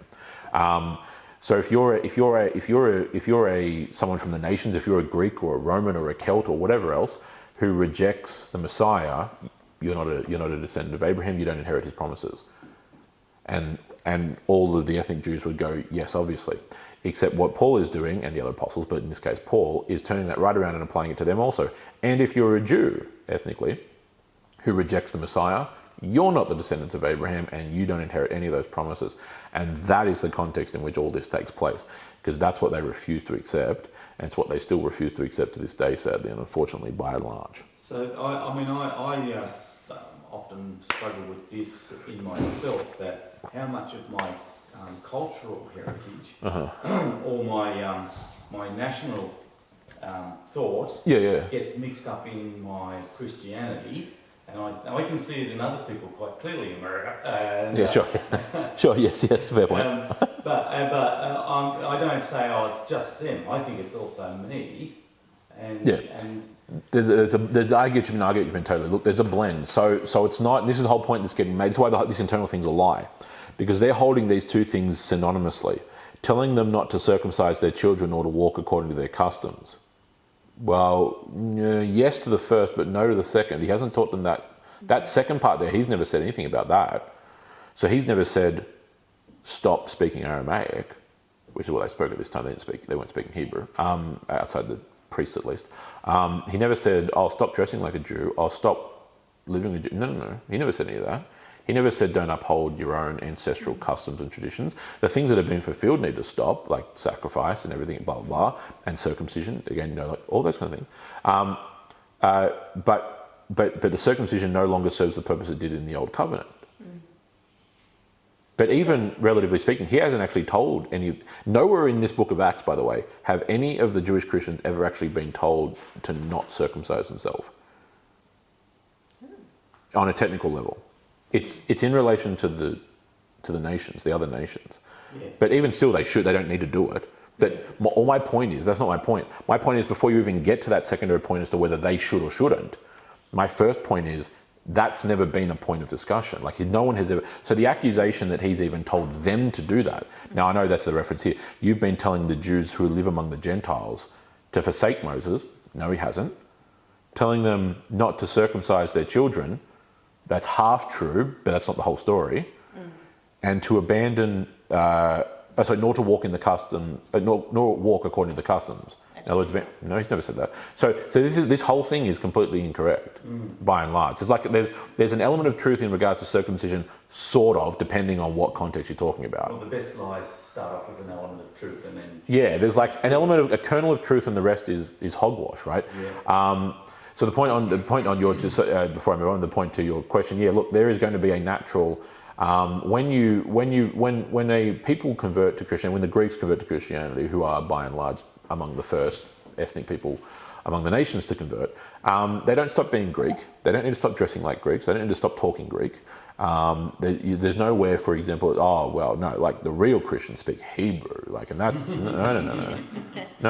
Thank goodness. Hardly any of these guys speak in Hebrew. Virtually none of these people are speaking Hebrew. They're all speaking Aramaic. And maybe if they're in certain occupations, like if they're in certain commercial trades or government positions, then they might be speaking Greek to a degree, but they're speaking Aramaic. They don't even speak in Hebrew. The priesthood knows the Hebrew, not the Jewish Moses, at this time in history. But there's none of that context of the real. It's why I kind of get a little bit trepidatious, by the way, and this is a side point, but it's related to this for sure. A way in which kind of soft Judaizing kind of can pop up in today is the modern fad, and it really is a fad, in Western evangelicalism of, to one degree or another, almost sometimes to the point of obsession, trying to rope in Hebrew things, okay? So constantly using Hebrew, so for example, the archetypical way in which this happens is someone of European ancestry living in Australia or Canada or wherever in the West, who just consistently keeps calling Jesus Yeshua, the Hebrew term, right? What are you doing? Like, God bless you. Stop it. Okay. What are you doing? Because you don't speak Hebrew, right? You don't know Hebrew. You're not Hebrew. You are a white guy from Kentucky or from wherever, right? Stop, or from Katoomba, New South Wales, St Ives probably. or from St Ives, or Summit, wherever. Stop. Like, it's not like, why do you, like, it's not. What's going on in that setting is it's an attempt. It feels like, oh, that's more authentic. And I'm not even saying that. I'm not saying they're ill-intentioned, by the way. I'm just saying it's a misguided approach to take. It's not more authentic to call him by the Hebrew term, because what's ironic is that hardly anyone, when he was alive, called him by his Hebrew term. They all, again, they're not speaking Hebrew en masse. The Jews are speaking Aramaic, Western Aramaic, as a dialect. Okay. Outside the temple and the religious context, no one's speaking Hebrew on the regular as a parlance, right? So when did Hebrew stop being? Over the course of the Hellenistic period. So Alexander the Great conquers Judea in 333 BC, and from that point onward, the world becomes Hellenistic, or in other words, Greek. Hellenistic doesn't mean Hellas is the Greek name. No, Hellas is the Greek name for Greece in Greek. So Hellenistic means Greek, or Greekified. So over the course of that, and it remains under the Seleucid Empire, which was one of the four divisions of the Macedonian Empire after Alexander's day. And so over that course of time, though, Aramaic, which is really a Syriac, it's a Syrian language. It's a broader Mesopotamian language. The Western dialect of that becomes the native lingua franca, or the common language of the broader region of Judea. Okay, Hebrew still exists in usage among the priesthood, so the Levites, and everyone else associated with the religious kind of institution. But outside of that, no one else is speaking Hebrew, and many of them didn't know it. Right? It's, in terms of the common tongue, it was not literally dead, but functionally dead. Okay, outside of the religious context. So then, some Joe Schmo 2,000 years later in the West, keep consistently calling him Yeshua, makes no sense now, and it wouldn't have made sense 2,000 years ago either. Not because Hebrew wasn't alive, what didn't exist, it did. But people are speaking Aramaic, and then this is all written down in Greek. You know what I mean? It's not more authentic. It's not more, or they get a tattoo of something in some phrase in Hebrew, and it's like, why? Chinese is very popular. Yeah, to say it's no different than Westerners getting Asian characters on a tattoo. Like, why? You don't. I've never had that done. So we saw somebody with. Oh, I know. It's something like bum on the back tattoo. Yeah, exactly. Because then they found something, and it ends up being an incorrect translation of what they thought it was anyway. Got like some it's Omni like you thing see or some whatever. actor in a movie saying something in a foreign language, and all of a sudden he chuckles from somewhere in the theatre because Probably, yeah. they've been given something. It's completely butchered anyway. Yeah. Or And- it's just No. self-abusing themselves, and the guy who did the translation. Yeah, you're exactly correct. Yeah, and look, I know this seems like a tangential point, but it's something that is of concern to me. Can I ask? Yeah. Sorry, you keep. Okay, I'll turn to the last sentence. The is knowing. That's why when I because I have academic backgrounds in the Greek and the Hebrew, primarily the Greek. My Greek's way better than my Hebrew. That's important. That's pertinent for my job, right? But even though when a word becomes relevant, I'll explain it from that context so that we can understand what we're reading a bit better. But you've never seen me, and you never will see me say, all right, and you guys need to get out there and you need to start learning Greek. No, you don't. You don't need to start learning Greek at all. It's helpful to know a word here and there, maybe, and especially with the access we have with regards to the internet these days, it's easier than ever to learn what a word means. With different interlinears and with all kinds of software programs that are just we're so unfathomably blessed to be able to have access to. But no, you don't need that. You don't need that. As we've been going through Deuteronomy, especially in those early chapters where the history of the people is being recounted, and we get all these references to Evion Gezer and all these other place names, which most of them now we know where they are. Some of them still, though, we don't quite know exactly where they are archaeologically, just because we don't know where it is until you find it, obviously. But 1,000 years ago, if you're an English peasant, having that text read to you in Latin, by the way, in a language you don't even know in the first place, which was half the problem. But do you think any of them had any concept as to where Ebion Gezer was? So Ezion Geber was? No. Half the time they knew Jerusalem was to the east, and if you asked them to point that out on the map, they wouldn't have a clue. And that's fine, because it doesn't matter. They just need to know that it happened. It's not because they're idiots. It's because they're a medieval English peasant. And of course they don't know where these places are, because obviously. Right? Christianity's been accused of being just middle class. Western Christianity, just middle class. I suppose, yeah, well, that's the thing, it transverses all the classes. It's both the lowest and the highest. You see that in all that. We have eunuchs who are the lowest of the low here in this context, and then like all but a couple of chapters later, we have a Roman centurion get converted. So I was going to say, so how then was, I think you've answered this question for me before and I have forgotten. Let's go. How was Jesus' name pronounced back then? How would people have... In the Aramaic, I would need to pull up exactly what it is in the Aramaic. Yeshu would be the direct Aramaic, but I would go and have a look at what it is in the Western dialect. So Aramaic is similar to Hebrew. It's part of the broader Semitic language family. Yeshu, I believe, is the Western Western Aramaic pronunciation. In Greek, that term is then translated or transliterated as Jesus. Greek and Latin don't have a J letter. So Semitic languages, Greek or Romance languages, so Latin and everything else, French, blah, blah, and Germanic have a cross-reference between Y, I, and J. So that's the link. So Yeshu, or Yeshua in the Hebrew, Yeshu in the Aramaic, the Y becomes an I in Greek and Latin, for example, and those I's then become J's in Germanic languages, German, English, Dutch, Norwegian, blah, blah, blah. So that's the linkage. So all of them are just transliterations. Transliteration, in other words, you're not taking the meaning necessarily, you're just taking the letters and bringing it into the closest equivalent letter in your language. So hence the whole Y, I, J connection. But Western dialect, yeah, go ahead. In that day, it was a very common name. It was like James and John. Oh, it's incredibly common. If he was in Australia, we'd call him Bruce.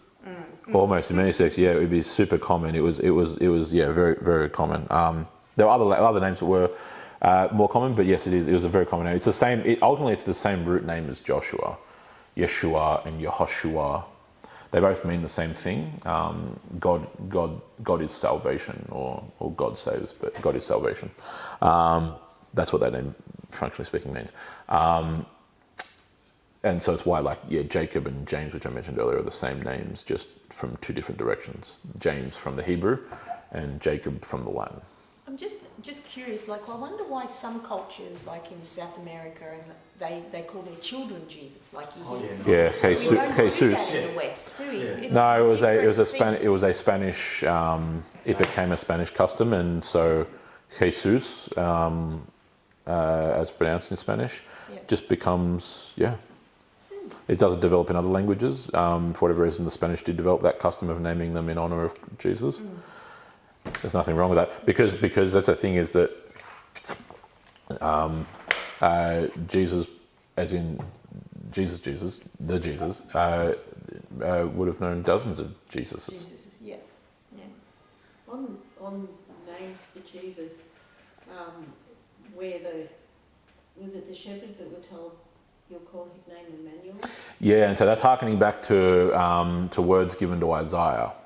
So Isaiah, in one of his prophetic proclamations about the Messiah who would come, nearly 3/4 of a millennium from his time, he refers to him in this. It's essentially it's a title almost, Emmanuel, and that name means God with us. Right? Every single name in any language has a meaning. There's no such thing as a name, but everyone's name has a meaning. And for us in a European context, many of our names obviously are taken from the scriptures for obvious reasons.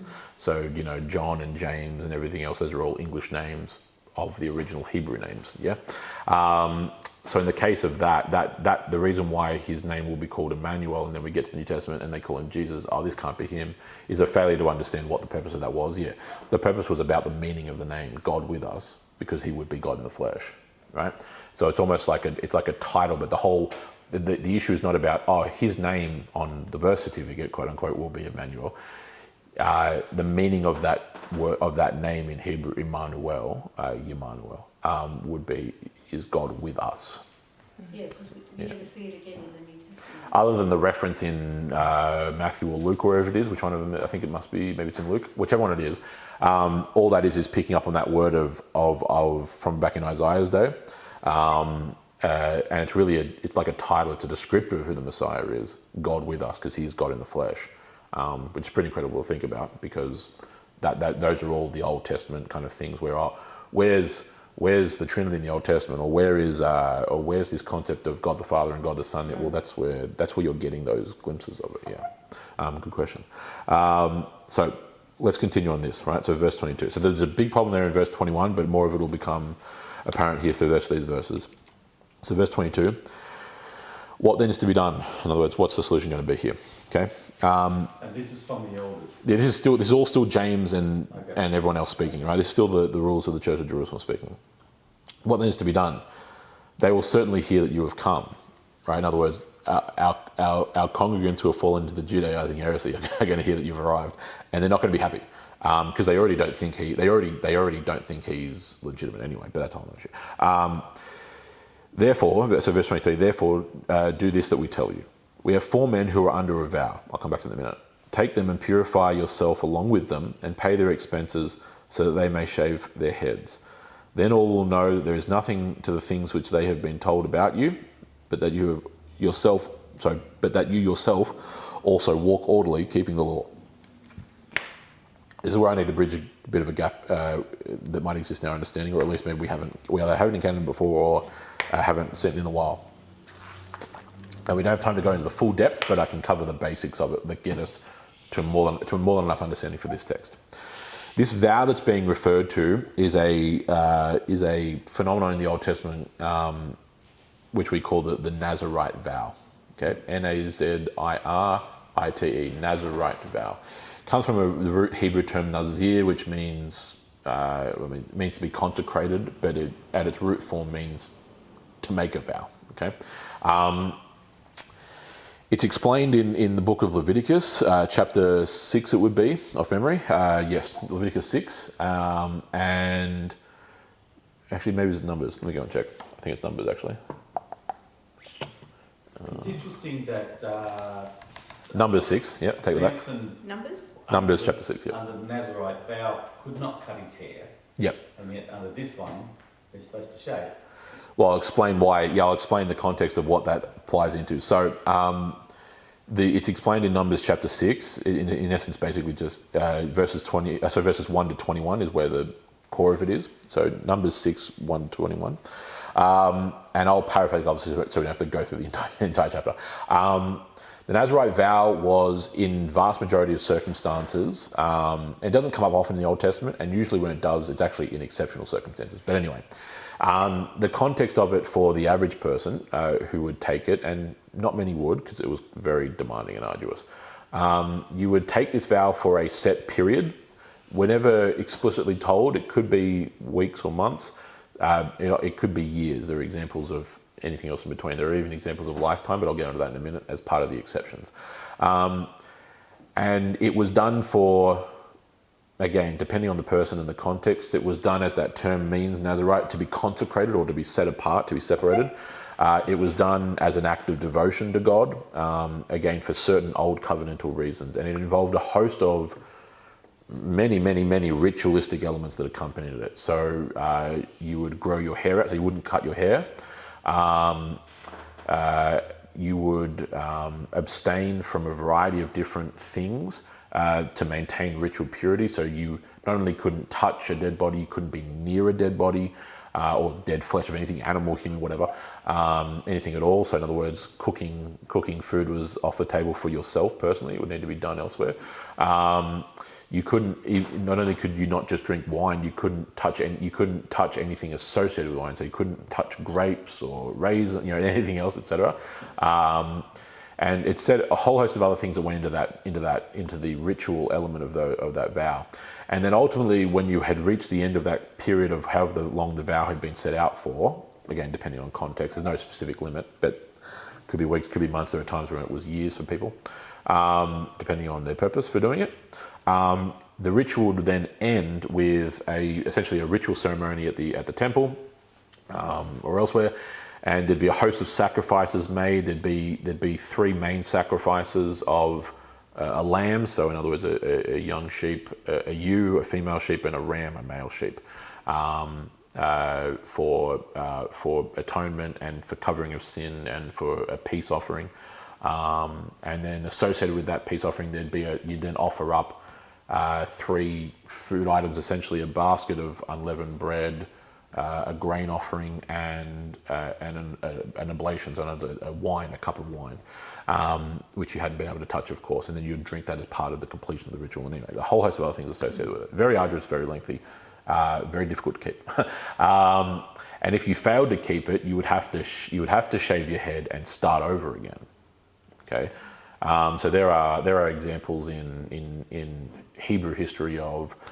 Thinking of one from Hebrew sources where there was a woman who had taken the Nazarite vow for 7, because men or women could take it, who had taken it for 7 years, which is a jubilee cycle, which ties back to certain images in the Old Testament. And she was in the last like tail end of that 7 years, and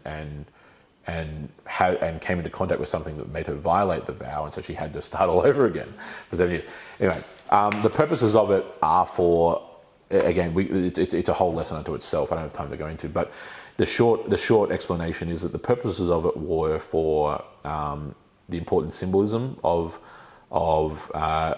devotion, of discipline, of so for example, like, why do you have to grow your hair out? It's to put off human adornment, right, and maintenance of keeping yourself pretty and presentable and reputable and everything else.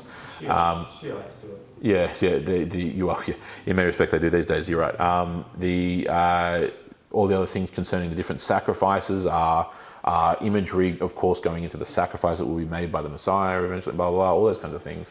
A whole host of things which were about devotion and consecration to God, which is not a bad thing in and of itself, by the way. But again, the times when it comes up is usually in exceptional circumstances. So kind of the 3 most famous figures in the scriptures who take the Nazarite vow will probably unquestionably be Samuel, John the Baptist, and then probably most famously Samson. Okay, and all 3 of them. I didn't know Samuel had taken. He did, yes. Yeah. Okay. Yeah. He did, yes, from birth. Wow. All 3 of them are from birth, actually.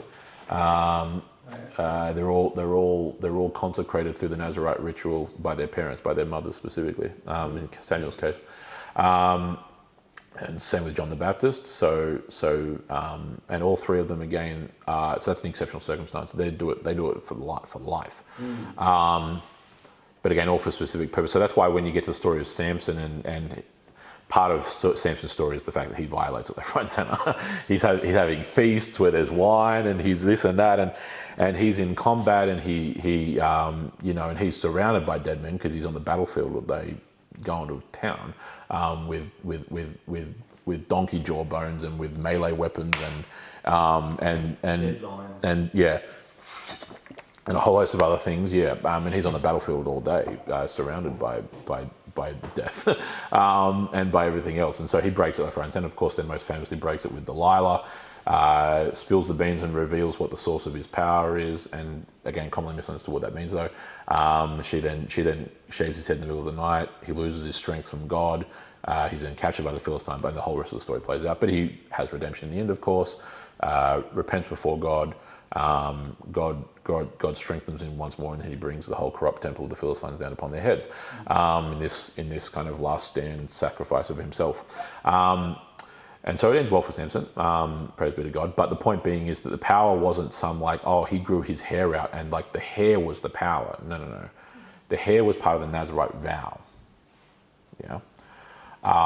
The strength was from God, not from some hocus pocus in the hair, right?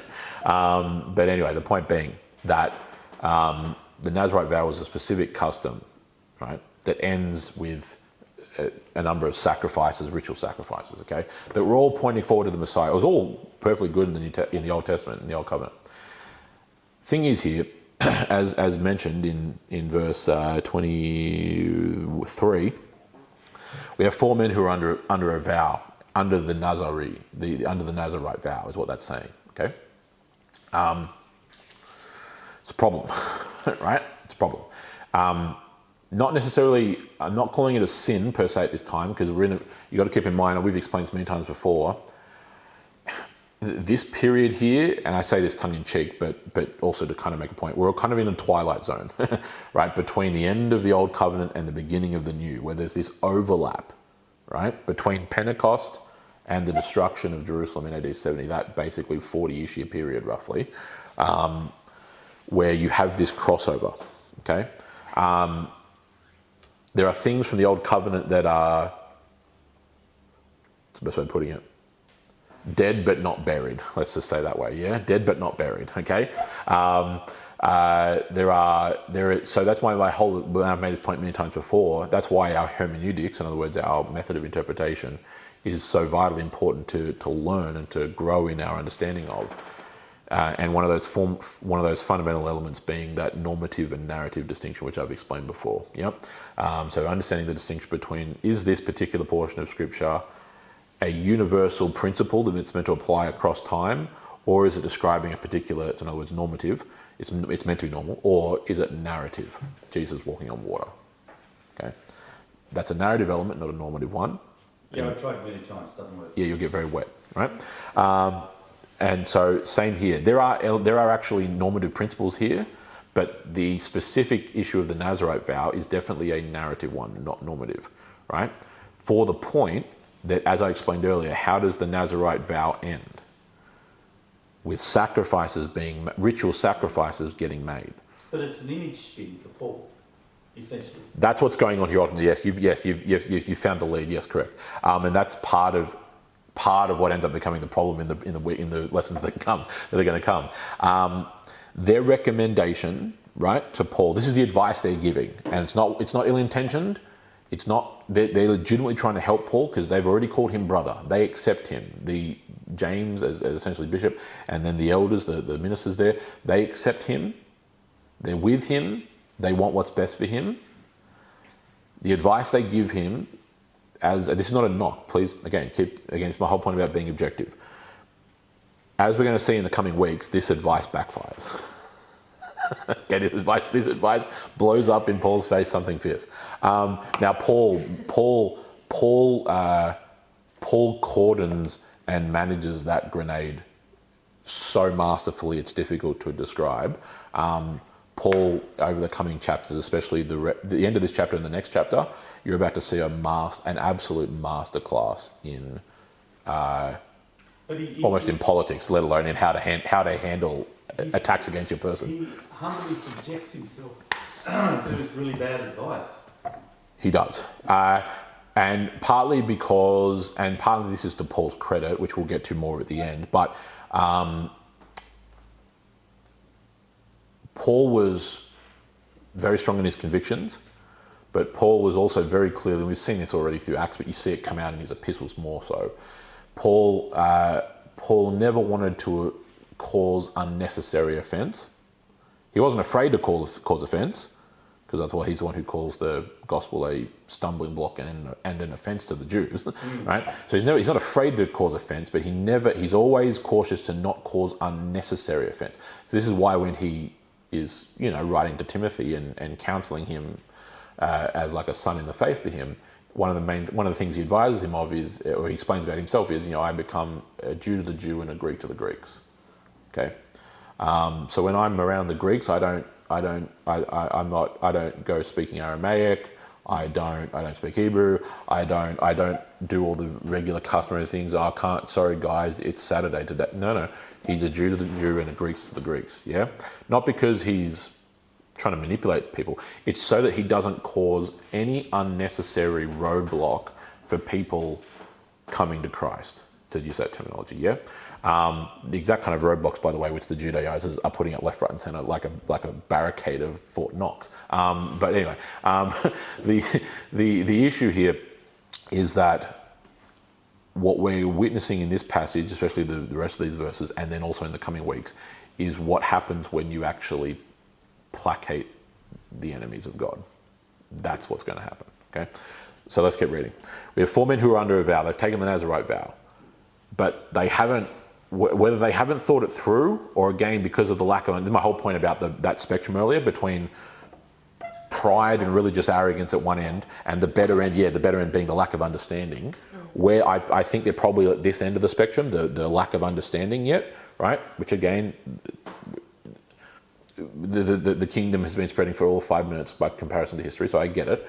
I don't think they genuinely understand the consequences of them going to the temple and making, because keep in mind, when we say going to the temple and making sacrifices, they're going to the people who killed Jesus and making sacrifices. Right? That's the issue here, right? And we're talking about the sacrifice that Christ made, which is ubiquitously and universally described as having fulfilled all the sacrifices of the Old Testament, as having made a once and for all sacrifice for the propitiation of sins, etc., etc., etc. That's why eventually the entire plan was always going to be the destruction of the temple. And that's why in nearly 2,000 years now, it's never been rebuilt. And the handful of times that Jews have attempted to rebuild, it's always failed.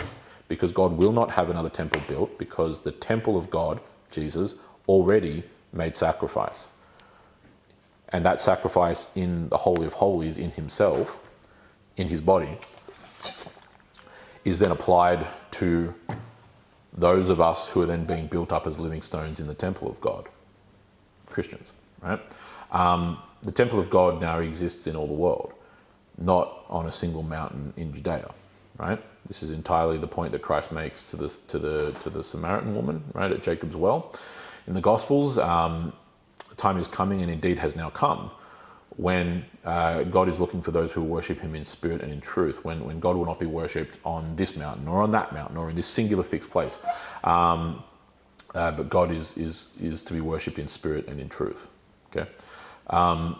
Is that where the first reference to living water comes from now?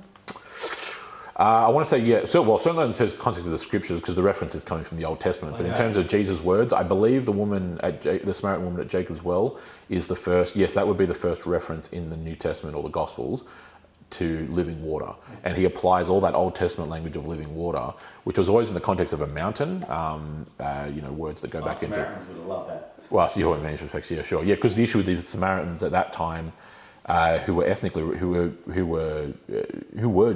Jews who were ethnically related to those in Judea. They were the Jews of Judea, so that's where the term comes from, Judea, right? The Jews were demanding that that Jerusalem and the temple at Jerusalem was the only place where the sacrifices could be made, but then they would put up so much bureaucratic red tape that they could hardly actually get to Jerusalem to make the sacrifices.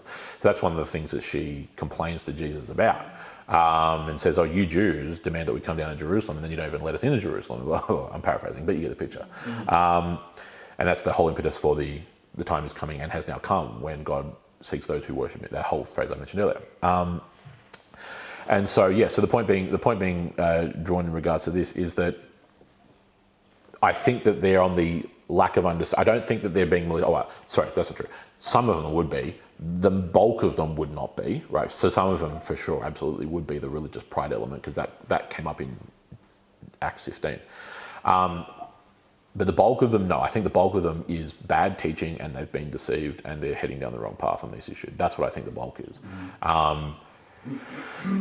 But even in Acts 15, to refresh your memory, because this is what gets mentioned, and so if we keep reading, I'll make the cross-reference in a moment. So take those 4 men who are under the Nazirite vow. Now, verse 24, take them and purify yourself along with them, and pay their expenses so that they may shave their heads. But he didn't shave his head. And I think he does. I think he goes. Does he? Yeah. I just thought it was the act that he actually paid for them. He certainly covers them. He undergoes the ritual purification, though. That definitely happens. Sacrifices, though, isn't it? Well, the ritual purification was the water element, so the washing at the temple. Okay. So I'll show you here. So pay their expenses. So pay what's needed for, getting the sheep and getting the grain and get blah blah. All the elements for the completion ritual. So you pay their expenses so that they may shave their heads. Then all will know there is nothing to the things which they have been told about you, but that you yourself also walk orderly, keeping the law. But concerning the Gentiles or the nations who have believed, we wrote, in other words, referring back to the canons of the Council of Jerusalem, Acts 15, we wrote, having decided that they should keep from meat sacrificed to idols and from blood and from what is strangled and from sexual immorality, right? So I explained this back in Acts 15 for anyone who wasn't there. That was not a universal canon law of non-Jewish Christians can never ever eat meat that's been sacrificed to idols or such things or has been strangled. Obviously abstaining from sexual immorality, but that just goes universally anyway. Because if that's the case, then you can't make mincemeat out of what Paul then says later on to the Corinthians, 1 Corinthians chapters 8 and 10, where he says, if your conscience is strong enough and you're more mature in the faith, you can absolutely eat meat that's been sacrificed to idols. And I'll explain what that means just so you can understand that context if you hadn't been there for that lesson. In Greek culture, and we haven't in one part covered this before in Acts, the religious and the commercial institutions were, depending on the context, but often joined at the hip. Okay, in the case of Corinth, and it wasn't the only place, but Corinth was the specific context where he's writing to. Often in the temple systems among the Greeks, the meat that would be sacrificed to Zeus or to whoever happened to be, to Apollo, to Aphrodite, to whichever particular temple cult it was, only a portion of that meat was actually used in the ritual element by, the priests or priestesses of Apollo or Zeus or whoever it be. And the gods would then feast off of the smoke and off of the fragrance of the spice and everything else put on the meat and blah blah blah. That was the whole ritual element. The rest of it, right? So only a portion of that entire bull or whatever it happened to be, of the cattle, everything else, the ox, whatever, would actually be burnt up in a sacrifice. The rest of it would then be taken to market and sold, right? Taken to the restaurants. So many of the temples had essentially restaurants attached to the temple complex, right? Very common. In the Greco-Roman world, including in Corinth. So in the context of Christians, going out, I'm using it in modern parlance, but going out to a restaurant in Corinth, you're actually in the broader temple complex, and that meat had been sacrificed at the temple that day, or that week, or whatever the context was, you get what I mean? So there was no such thing really as buying meat in Corinth that had not been used in the temple, effectively, right? So the big problem for those Christians in Corinth who are brand new to the faith is, I know this has just been sacrificed to Aphrodite. Am I allowed to have it? Am I participating in pagan worship if I have? Do you know what I mean? That was the concern, because they knew full well that like a couple of hours ago it was just used in a pagan sacrifice. Blah, blah, blah. And Paul explains to them, look, it's going to depend on you personally. If you're younger and immature in the faith, weaker in the faith is the term he uses, and this is a big issue for your conscience, then it's better that you don't consistently keep violating your own conscience. But for those who are stronger in the faith, they're able to do it, and let's not shoot shots at each other. Let's keep the peace. He encourages those weaker in the faith to mature and realize that no, you're not partaking in this. You need to put away the superstitions. You're not going to be demon possessed if you eat the meat that's just been sacked, blah, blah, right? So he doesn't just say, oh, you're weak in the faith and that's totally fine, just stay that way for the rest of your life. He encourages them to grow up in the faith, to use that kind of parlance.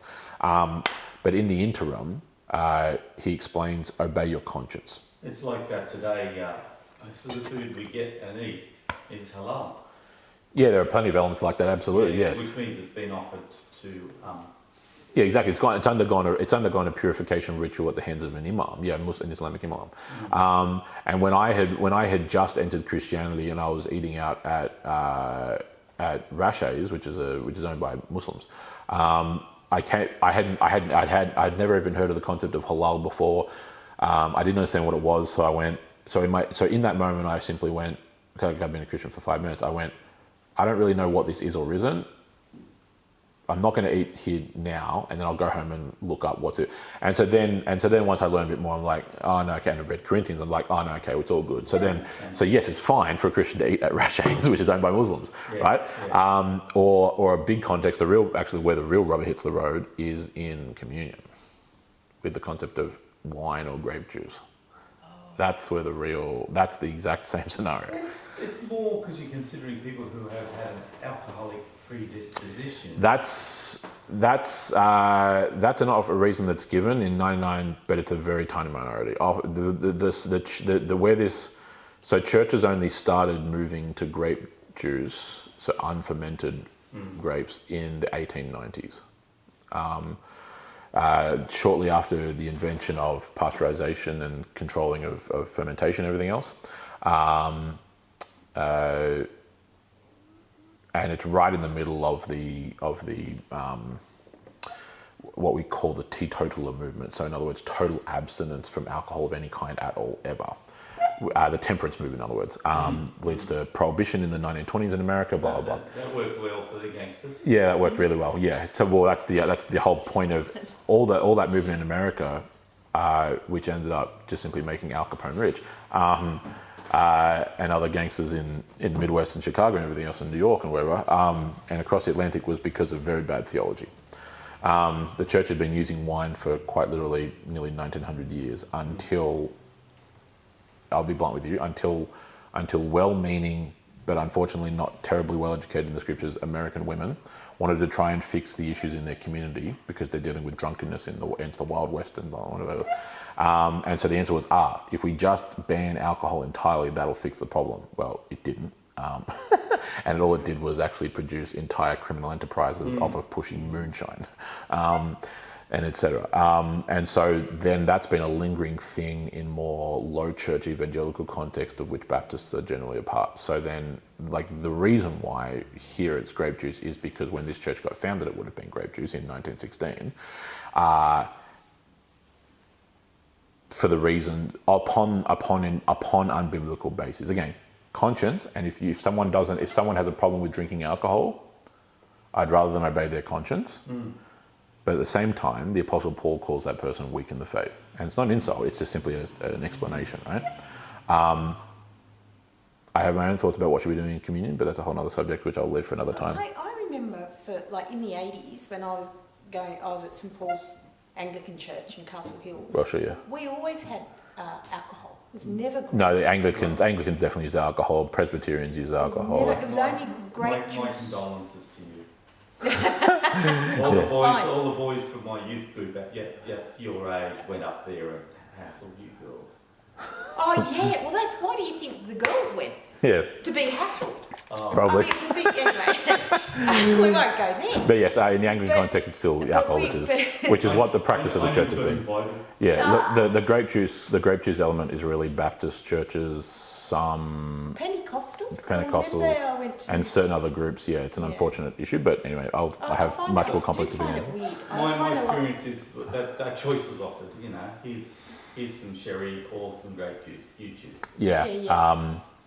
I have much more complex and strongly held opinions, which I'll leave for another time. I think alcohol was never ever meant to be drunk by the gallons. It was always something that was for an occasion. It's always been something special. It's to complement. It's always been. It's to complement food. It's to complement a celebration. Yeah, and wine is overwhelmingly described as a joy and as a blessing from God. Drunkenness. Jesus made a really good drop. Yes, correct. He did. I've actually had a Frenchman give me lunch, and how he matched the wine and the food. Sure, we're nowhere near that. No, it's an art form, yeah. Yeah, I'm certainly not a connoisseur at all, but I do miss it at communion. I have to say, I do miss the.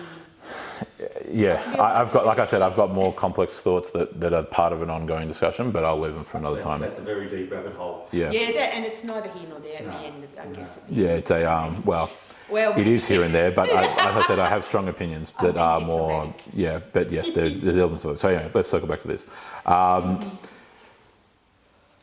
So the point being made, though, is that on that verse 25, I'll read it again just to remind you. Concerning the Gentiles who have believed, so the Greeks and everyone else, we wrote, in other words, reference to the canons of the Council of Jerusalem, having decided that they should keep from meat sacrificed to idols and from blood and from what is strangled and from sexual immorality. All of that was in the context of not causing an unnecessary stumbling block or offence to the Jews who were evangelizing. And when I say that, offence, the operative word is unnecessary.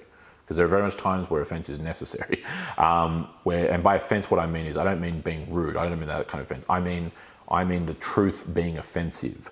To someone who rejects the truth, it's going to be offensive. And half the problem we have today is the fact that we're so much more concerned with not being offensive that we end up actually watering down or just obliterating the truth and sacrificing it on the altar of offence and of sensibility. Unnecessary offence, right? There is a time when the truth is going to be offensive because it's coming into contact with lies. That's the definition of offensive. But causing an unnecessary offence is something we should try and mitigate, right? Not through compromise, but just through wisdom. And that's a fine balance, and it's a balance that they unfortunately don't get correct here, okay? So then in verse 26, then Paul took the men, those 4 Christians who had taken a Nazirite vow, and the next day purifying himself along with them, which he didn't have to do because Christians are already purified in Christ. But again, this is my point about not causing unnecessary stumbling. He's going with the flow to try and make the best out of the scenario. Purifies himself along with them, went into the temple giving notice of the completion of the days of purification, so in other words, the completion of the ritual, until the sacrifice was offered each one of them, for each one of them. Who did you notify? The temple officials. Okay. The priests. That's actually written down. The priests. Oh, yeah, absolutely. There'd be official records for that. Yeah, the priests and the priests of the temple. Yeah, and then he accompanies them while they. And this is my whole point here. This is advice that backfires, and you're going to see it backfire immediately. So let me play out the picture here, just in case you're not quite seeing what's going on. The Christians in the congregation of Jerusalem who have fallen for the Judaizing heresy are, in this case, these 4 guys are under a Nazirite vow, which it's not necessarily, as I'm saying, because of this overlap between Old and New Covenant in this particular juncture of history, I wouldn't necessarily call it sin, but a really bad idea. For the fact that how does the Nazirite vow end with making sacrifices? But Jesus already made the sacrifice, guys. So what are we doing? So it's more spin than sin. Yeah. That's why I'm trying to be reasonable in my language, but saying it's if it's not sin, it's tiptoeing the line, right? And only during this period. As soon as the temple's destroyed, no questions. For sure, do not take a Nazirite vow, absolutely and unashamedly, because you're either gonna do all the things of the Nazirite vow and then not do a sacrifice at the end, which in other words means that you actually haven't taken a Nazirite vow, because if you haven't done it all, you haven't done it. If you haven't done it all, then you haven't done it at all. Or you're going to do the Nazirite vow to completion and then go and get 3 sheep and sacrifice them to God, and unless you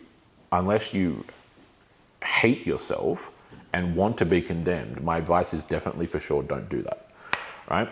I can't possibly describe to you how almost unparalleled in its blasphemy the concept of making a sacrifice to God would be. It's difficult to describe to you how serious this is, right? That's why I don't just get nervous, I get very, what's the word diplomatically? I get... Concerned? Highly concerned. I get significantly and gravely concerned, let's put it that way, sure. When people start talking, it's usually just due to eschatology, unfortunately, again, when people start talking about rebuilding a temple in Jerusalem, like today, these days. And worse yet, when you have Christians who have committed to that concept because of their eschatology, to the point where there are even Christians who donate funds to a rebuilding of the temple. And I say this with love. I don't say this, I mean this honestly. I don't say this out of hatred. I don't say this out of malice. I don't say this out of spite. I say it because of how serious the issue is. How much do you have to hate the Jews to want them to try and take up sacrifice again, after Jesus has already made the sacrifice once and for all, right? The amount of condemnation and judgment from God that you would heap upon yourself if you tried to bring back sacrifices when Christ has already made sacrifice once and for all. There's a reason why the temple was destroyed and has never been rebuilt. Because the physical building of the temple was over. Its sacrifices, and not just the temple, but everything that it symbolized, the sacrifices that were all that were all good and righteous, were pointing forward to the Messiah. He has come. He is the temple of God, and everyone connected to him is also then, by extension, the temple of God. And the sacrifice has been made once for all. We receive the blessings of it in the Eucharist, in Holy Communion, by faith, through the grace of God, as we commune with God and with the saints, in, through, and by it, right? And so even when we're doing that, I'm not offering it up as an oblation. When I recite and pronounce the words of institution and the prayers and everything else that we do around that ritual, around that rite, we're not offering it as an oblation or a sacrifice to God. We're receiving it as the sacrifice that Christ made, right? And as we explained, it's not just a pure memorial. We're not just remembering the sacrifice. We're actually partaking in it vis-a-vis those words of institution from the Apostle Paul himself. Is the cup of Christ? Is the cup of Christ that we partake of? Is it not a participation in the blood of Christ? Right? And the bread that we break, is it not a participation in the body of Christ? Right? We receive the sacrifice of Christ and the blessings of it through it by faith from God. We don't offer it as a sacrifice. Right? Yet as it's used often in a shorthand way of saying, giving, and you must do it as a sacrifice. And yeah, and that's why our language is so important. So it's one of the doctrinal issues with the Roman Church's position of the last, especially 500 years or 500, 800 years, is that in that context, certainly in the last 500 years since the Council of Trent in the 16th century, it has been definitively offered as a sacrifice and an oblation. Not universally, because there is an element which they're receiving it, but they use that language quite often and quite fundamentally as offering it as an oblation. So then when the priest or the minister raises the host, he's doing it for a very different reason than when I'm raising the host. What I meant is not just in communion, but in just the day-to-day speak. Sure. Sermons. Yeah. Quite a lot. Yeah, and so there is an element of sacrifice about what we mean by that. So, for example, the reason why sacrificing a ram or a lamb or anything else would be utterly blasphemous is because Christ, who's called the sacrifice of God, has made sacrifice, and we actually participate in that sacrifice by using Paul's words to the Romans of all people, which is why this is so important, right? We offer ourselves as a living sacrifice, holy and set apart for God. I'll read it to you. It's from Romans chapter 12. It's just the first 2 or 3 verses off memory. 2 verses. Therefore I exhort you, brothers, by the mercies of God, to present your bodies as a sacrifice, living, holy, and pleasing to God, which is your spiritual service of worship, which is your liturgia, which is where we get that word liturgy. Right? How do you do that? By not being conformed to this world, but being transformed by the renewing of your mind, so that you may approve what is the will of God, that which is good and pleasing and perfect. Right? So our entire lives are in Christ a living sacrifice, where we're constantly consecrated to God. So that's the entire point now, circling back to the Nazirite vow. I'm going to take a Nazirite vow for this specific period of consecrating myself to God. But hold on, your whole life is a consecrated. It's like it doesn't make sense. It's a downgrade. In the New Covenant context, the Nazirite vow is a downgrade. That just like what these guys go and do here, and Paul's standing there and watching them sacrifice 3 sheep and a bunch of grain and wine, blah blah. He doesn't do that for himself. No, he doesn't do it for himself until the sacrifice was offered for each one of them. Yeah. Right? Because they're the ones under the vow. He's not under the vow. He's never been under the vow. That's why I was asking if he shaved his head. No, yeah, it's not about point. That's what I said. He didn't shave his head. He went through the Well, they wouldn't have let him in the temple. They wouldn't have even let him in the door if he didn't go through the purification. So he's going to go on the purification to even get in the door, literally. Everything else, in the brazen sea and blah blah. And so he does that to literally get in the door, quite literally and figuratively. But he didn't have to do that because he's ritually clean in Christ. Yeah. Oh, now we're already Nazirites on steroids. So we're more than what the Nazirite. Exactly, we're more than what the Nazirite could. Exactly, 100% correct. And so it's the same like with one of the biggest points about the story of Samson, which is a great story from the Old Testament, is so as I mentioned earlier, Samson utterly fails the Nazarite vow, like left, right, and center, right? But in his redemption at the death, at the end of his life, right, in that temple there where he's in prison in Philistia, he's redeemed by God, his sins are cleansed, he's made pure, all of that. Even though he's just been breaking the Nazarite vow for years and years and years, on and off, right? Blah, blah, blah. And even still, by the way, even while he's breaking the Nazarite vow, God doesn't take his strength away. His strength only gets taken away in the betrayal with marrying a Philistine woman, Delilah, right? So the intermingling between sexual immorality or sexual adultery, well, not in that context, he's his wife, but sexual immorality and spiritual adultery. It's what we're going to cover this weekend, actually, when we talk about adultery in the commands.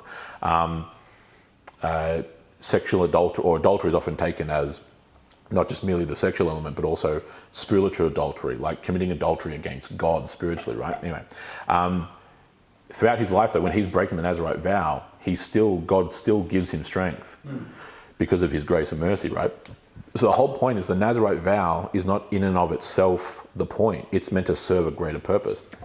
That's why these guys taking the Nazarite vow here it's a literal downgrade. It doesn't make sense at all because it's served its purpose, and now everything and more than what the Nazarite vow represented has been achieved in Christ, right?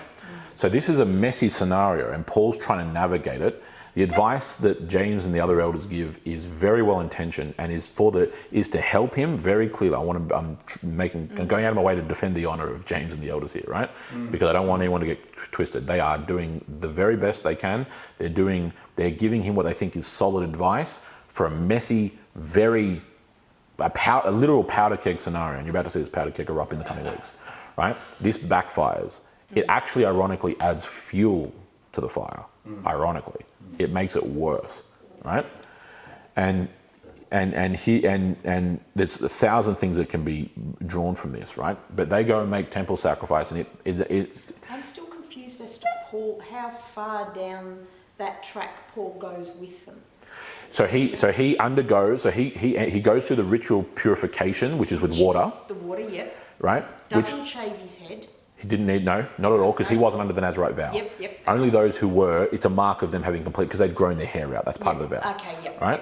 And so how long they'd been under it for, who knows, we're not told, but they're long hair, long beards, whatever. They then, once they've undergone the ritual cleansing, the water purification, they're then shaved back to normal, whatever, blah, blah, blah, cut the hair, everything else. And then they make a number of sacrifices, and the whole thing finishes with them actually drinking the cup of wine, which was part of the peace offering anyway, blah, blah. Stuff that gets explained back in Numbers chapter 6. He undergoes the purification ritual because when I say get in the door, I do mean that literally, like to literally get in, right? To even get in, to be with them, he would have had to have undergone that, right? That was fairly common. But he doesn't do any of this. He's not actively participating because he's not under the Nazarite vow. He's just showing that he's supporting these Nazarites. He must be Jewish. He must be still thinking of the way. Yes, exactly. He hasn't, exactly, because that's their point there. In verse 24, the end of verse 24, the last sentence, then all will know that there is nothing to the things which they have been told about you, but that you yourself do walk orderly, keeping the law. This is in one, I'm using modern parlance, and it's not meant to be taken as strictly true, I suppose. This is a public relations kind of job. This is a an image he's trying yeah, to show. correct. Yeah, exactly. And not out of bad intentions, right? This is a messy scenario. This is an absolute minefield of a scenario to be in, right? And the advice they give him is well intentioned. They are attempting to think through it rationally and logically, right? Keeping in mind, they're also talking about their own countrymen. It's not like they're talking about foreigners who they have a natural predisposition against. They're talking about their own people, right? Who they care about, right? Who they want to see convert to Christ, right?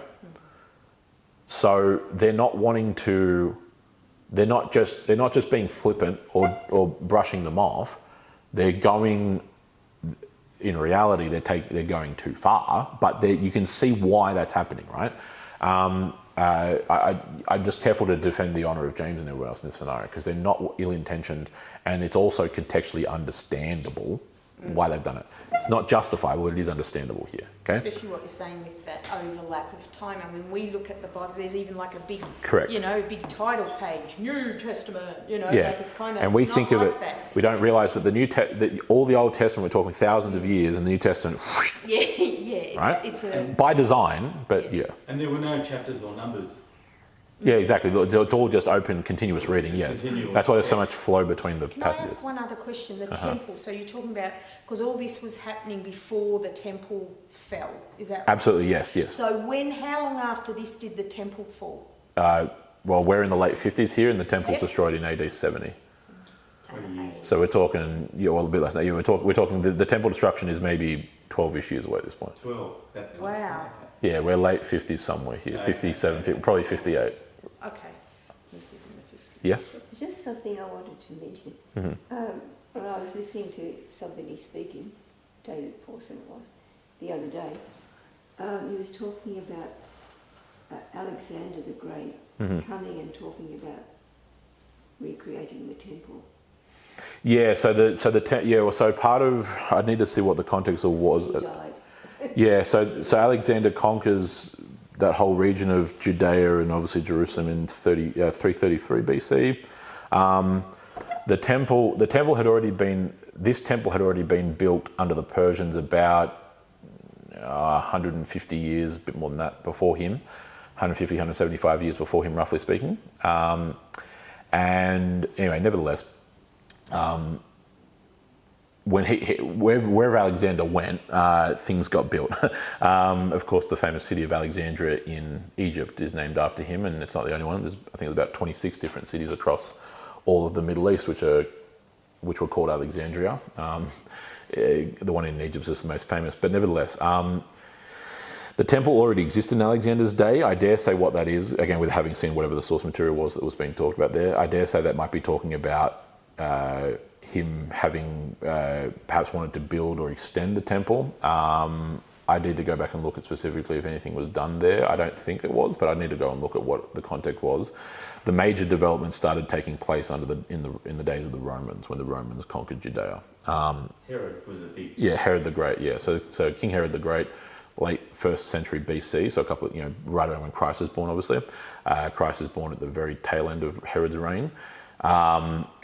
He builds a number of massive extensions to the temple, and the temple was still all those extensions were still taking place. That's why when Jesus in the Gospels, in that final week, they go to the temple and the disciples are all in awe at the temple, because it's all still being expanded and built up and everything.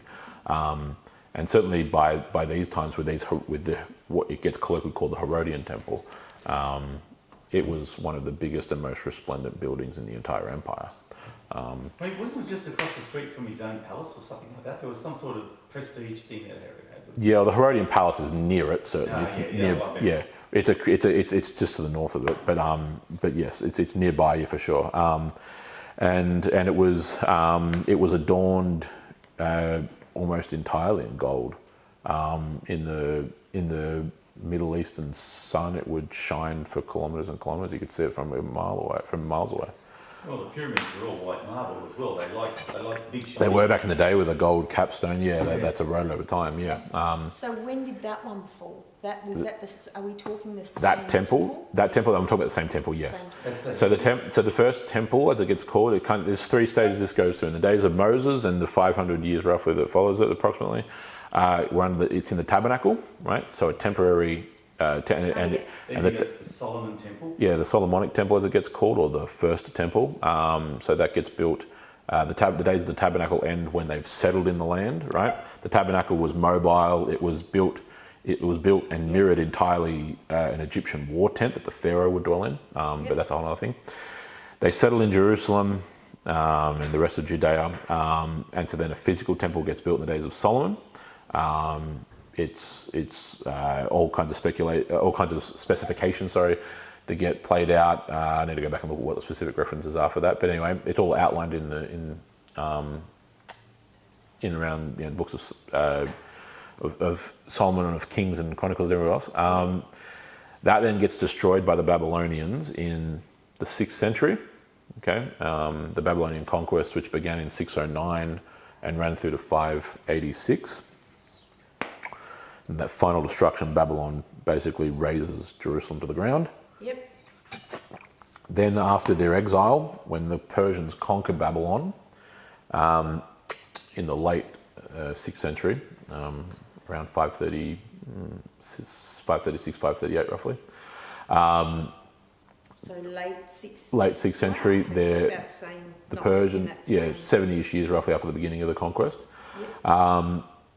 The Persians then have now conquered Babylon. They allow Jews, if they wanted to move, the Israelites to move back to Jerusalem. Some did. Most of them remained in Babylon. Some actually moved into Persia, like Daniel did. But some of them moved back to Jerusalem, and that's where we then get the books of Ezra and Nehemiah. Hezekiah was the guy that was in charge of building, wasn't it? Hezekiah? Was he the admin man? Or? I need to go back and look specifically. But it gets outlined in Ezra and Nehemiah, which are, historically, they were one book. We just separate them for simplicity's sake. But anyway, nevertheless, the edict gets made in the days of Artaxerxes II, the emperor of Persia. And from there it goes on. So the temple, it gets rebuilt across that period. And so then that's what we call the Second Temple, which later just gets colloquially called the Herodian Temple because of how many additional building projects he made to that temple in the days of Christ, basically. And that was in about did you say 1st century? What? Then it gets destroyed or built. So when was the Second Temple built? The Second Temple starts getting built in the 5th century, so in the 400s. I need to go back and look specifically at what date off memory. Yep. I have to go back and have a look. Yep, that's cool. But yes. And then destroyed in the 1st. Yeah, but then gets destroyed. Yeah, so and then it gets destroyed. And then gets destroyed in AD 70. Yeah. Cool. Because Christ is then pointed to as the temple. So here's the point to round up because we finished that text now essentially. And this point is going to carry over, so I'm not going to make it a long point because it will carry over in the coming weeks. All this is being done ultimately to try and essentially keep the peace, right? But as you're going to see in coming weeks, it doesn't just merely backfire, it actually makes things worse. It ends up dumping fuel on the proverbial fire, right? And so when this powder keg explodes in the next lesson, it's a bigger problem because this action got taken, right? It's not because James and the ministers of that church at Jerusalem were ill-intentioned. I'm not bringing their character into disrepute. I'm not slanting them at all. In fact, I'm going out of my way to defend their honour. Nor is it a slant on Paul, because Paul didn't have to undergo that purification ritual. And in fact, quite frankly, it's an insult to Paul. Yeah. Right? And I'm vicariously offended on his behalf. Did I say that tongue in cheek? He didn't have to do that at all because he is pure in Christ, as all those who are Christians are, right? Even when we sin, even when we fall short, by the grace of God we rise back up, right? And the mercy of God and the blood of Christ has cleansed all our sins, past, present, and future. Yeah. He watches them commit what is point blank blasphemy. For real. Well, that wouldn't have been good. For real. Okay. Here, I'm going to sacrifice these 3 sheep, a lamb, a ewe, and a ram, and offer these other grain and the unleavened bread. Was that per person? Per person. Wow, that's a lot of stuff. Oh, absolutely. No, massive, humongous, mate. You got to understand that in most of Israelite history, you had all kinds of different sheep were used for different symbolic reasons and other such things, and ox at different times. But then the unblemished lamb, that whole imagery, which was for the high day of Yom Kippur, you had to have very specific breeding programs to make sure that that was the case. There was a whole entire industry, and I'm not saying that was a bad thing, that's a fair thing, but an entire industry around this. That's why then the whole money changes in the temple. That's that commercial element, them fleecing these people. That's why it's so corrupt. Anyway, but this is done to appease the very people who killed Christ, and it didn't work at all. You're about to see how this didn't work in coming weeks, right? It backfires spectacularly. And if anything can be learned from this, is one of the perennial principles. Like I said, I'll cut it short because it's going to come up in coming lessons. Compromising, like I've made point on the weekend even, or in previous sermons, compromising with and attempting to appease the enemies of God will always fail. Right? You're attempting to contain the flame, and it's not going to work, because the reality is that these guys, in terms of the religious leaders, are not going to convert to Christ because you took a Nazirite vow, because they hate you. Yeah, or supported, and they supported people who have taken the Nazirite. Yeah, right, exactly, or support in the case of Paul. Yeah. If you think that's going to placate them, it's not. And if you think you attempting to appease them is going to somehow win them to you, it's not. Right? It's exactly what we've done in churches, where we constantly seek to appease this movement and that movement, or this practice, even on seemingly not trivial things, but seemingly well-meaning things, like entirely rearranging how we do worship services and making it more relevant and youthful. Not because it's not a good thing to seek, to win the youth to Christ. Right? I say this is a guy in his 20s, but basically turning, and I'm thinking of certain contexts, like ones that may or may not reside in Bella Vista, turning church into a concert has spectacularly backfired. Right? Turning it into a glorified concert, which is essentially what it is when we make it basically a band and lights and smoke machines and everything else and blah blah blah blah blah. A record. Yeah, Or exactly. My album, they know nothing. They hardly ever read their Bibles, and what they do know about Christ half the time is wrong in the first place. And so it's utterly can't tell you how completely and utterly and spectacularly the modern contemporary Christian music concept and industry and everything else has become has utterly failed. Right? That's just a microcosmic example of this kind of principle of seeking to appease error and falsehood and lies and evil or deception or whatever it happens to be. This on a more impactful case than that. I'm saying that's a small example, but you get the picture. And you're going to watch this advice blow up in their faces in the next couple of lessons. Don't compromise with evil. Don't try to appease it. Instead, confront it with truth, lovingly and with respect and with good character. All of that's assumed. But you don't successfully convert people through appeasing their evil ideas, their evil philosophies, their evil actions, and compromising. And that's what they're doing here, and it fails. So I'll leave that for the other coming lessons, okay? Thank you.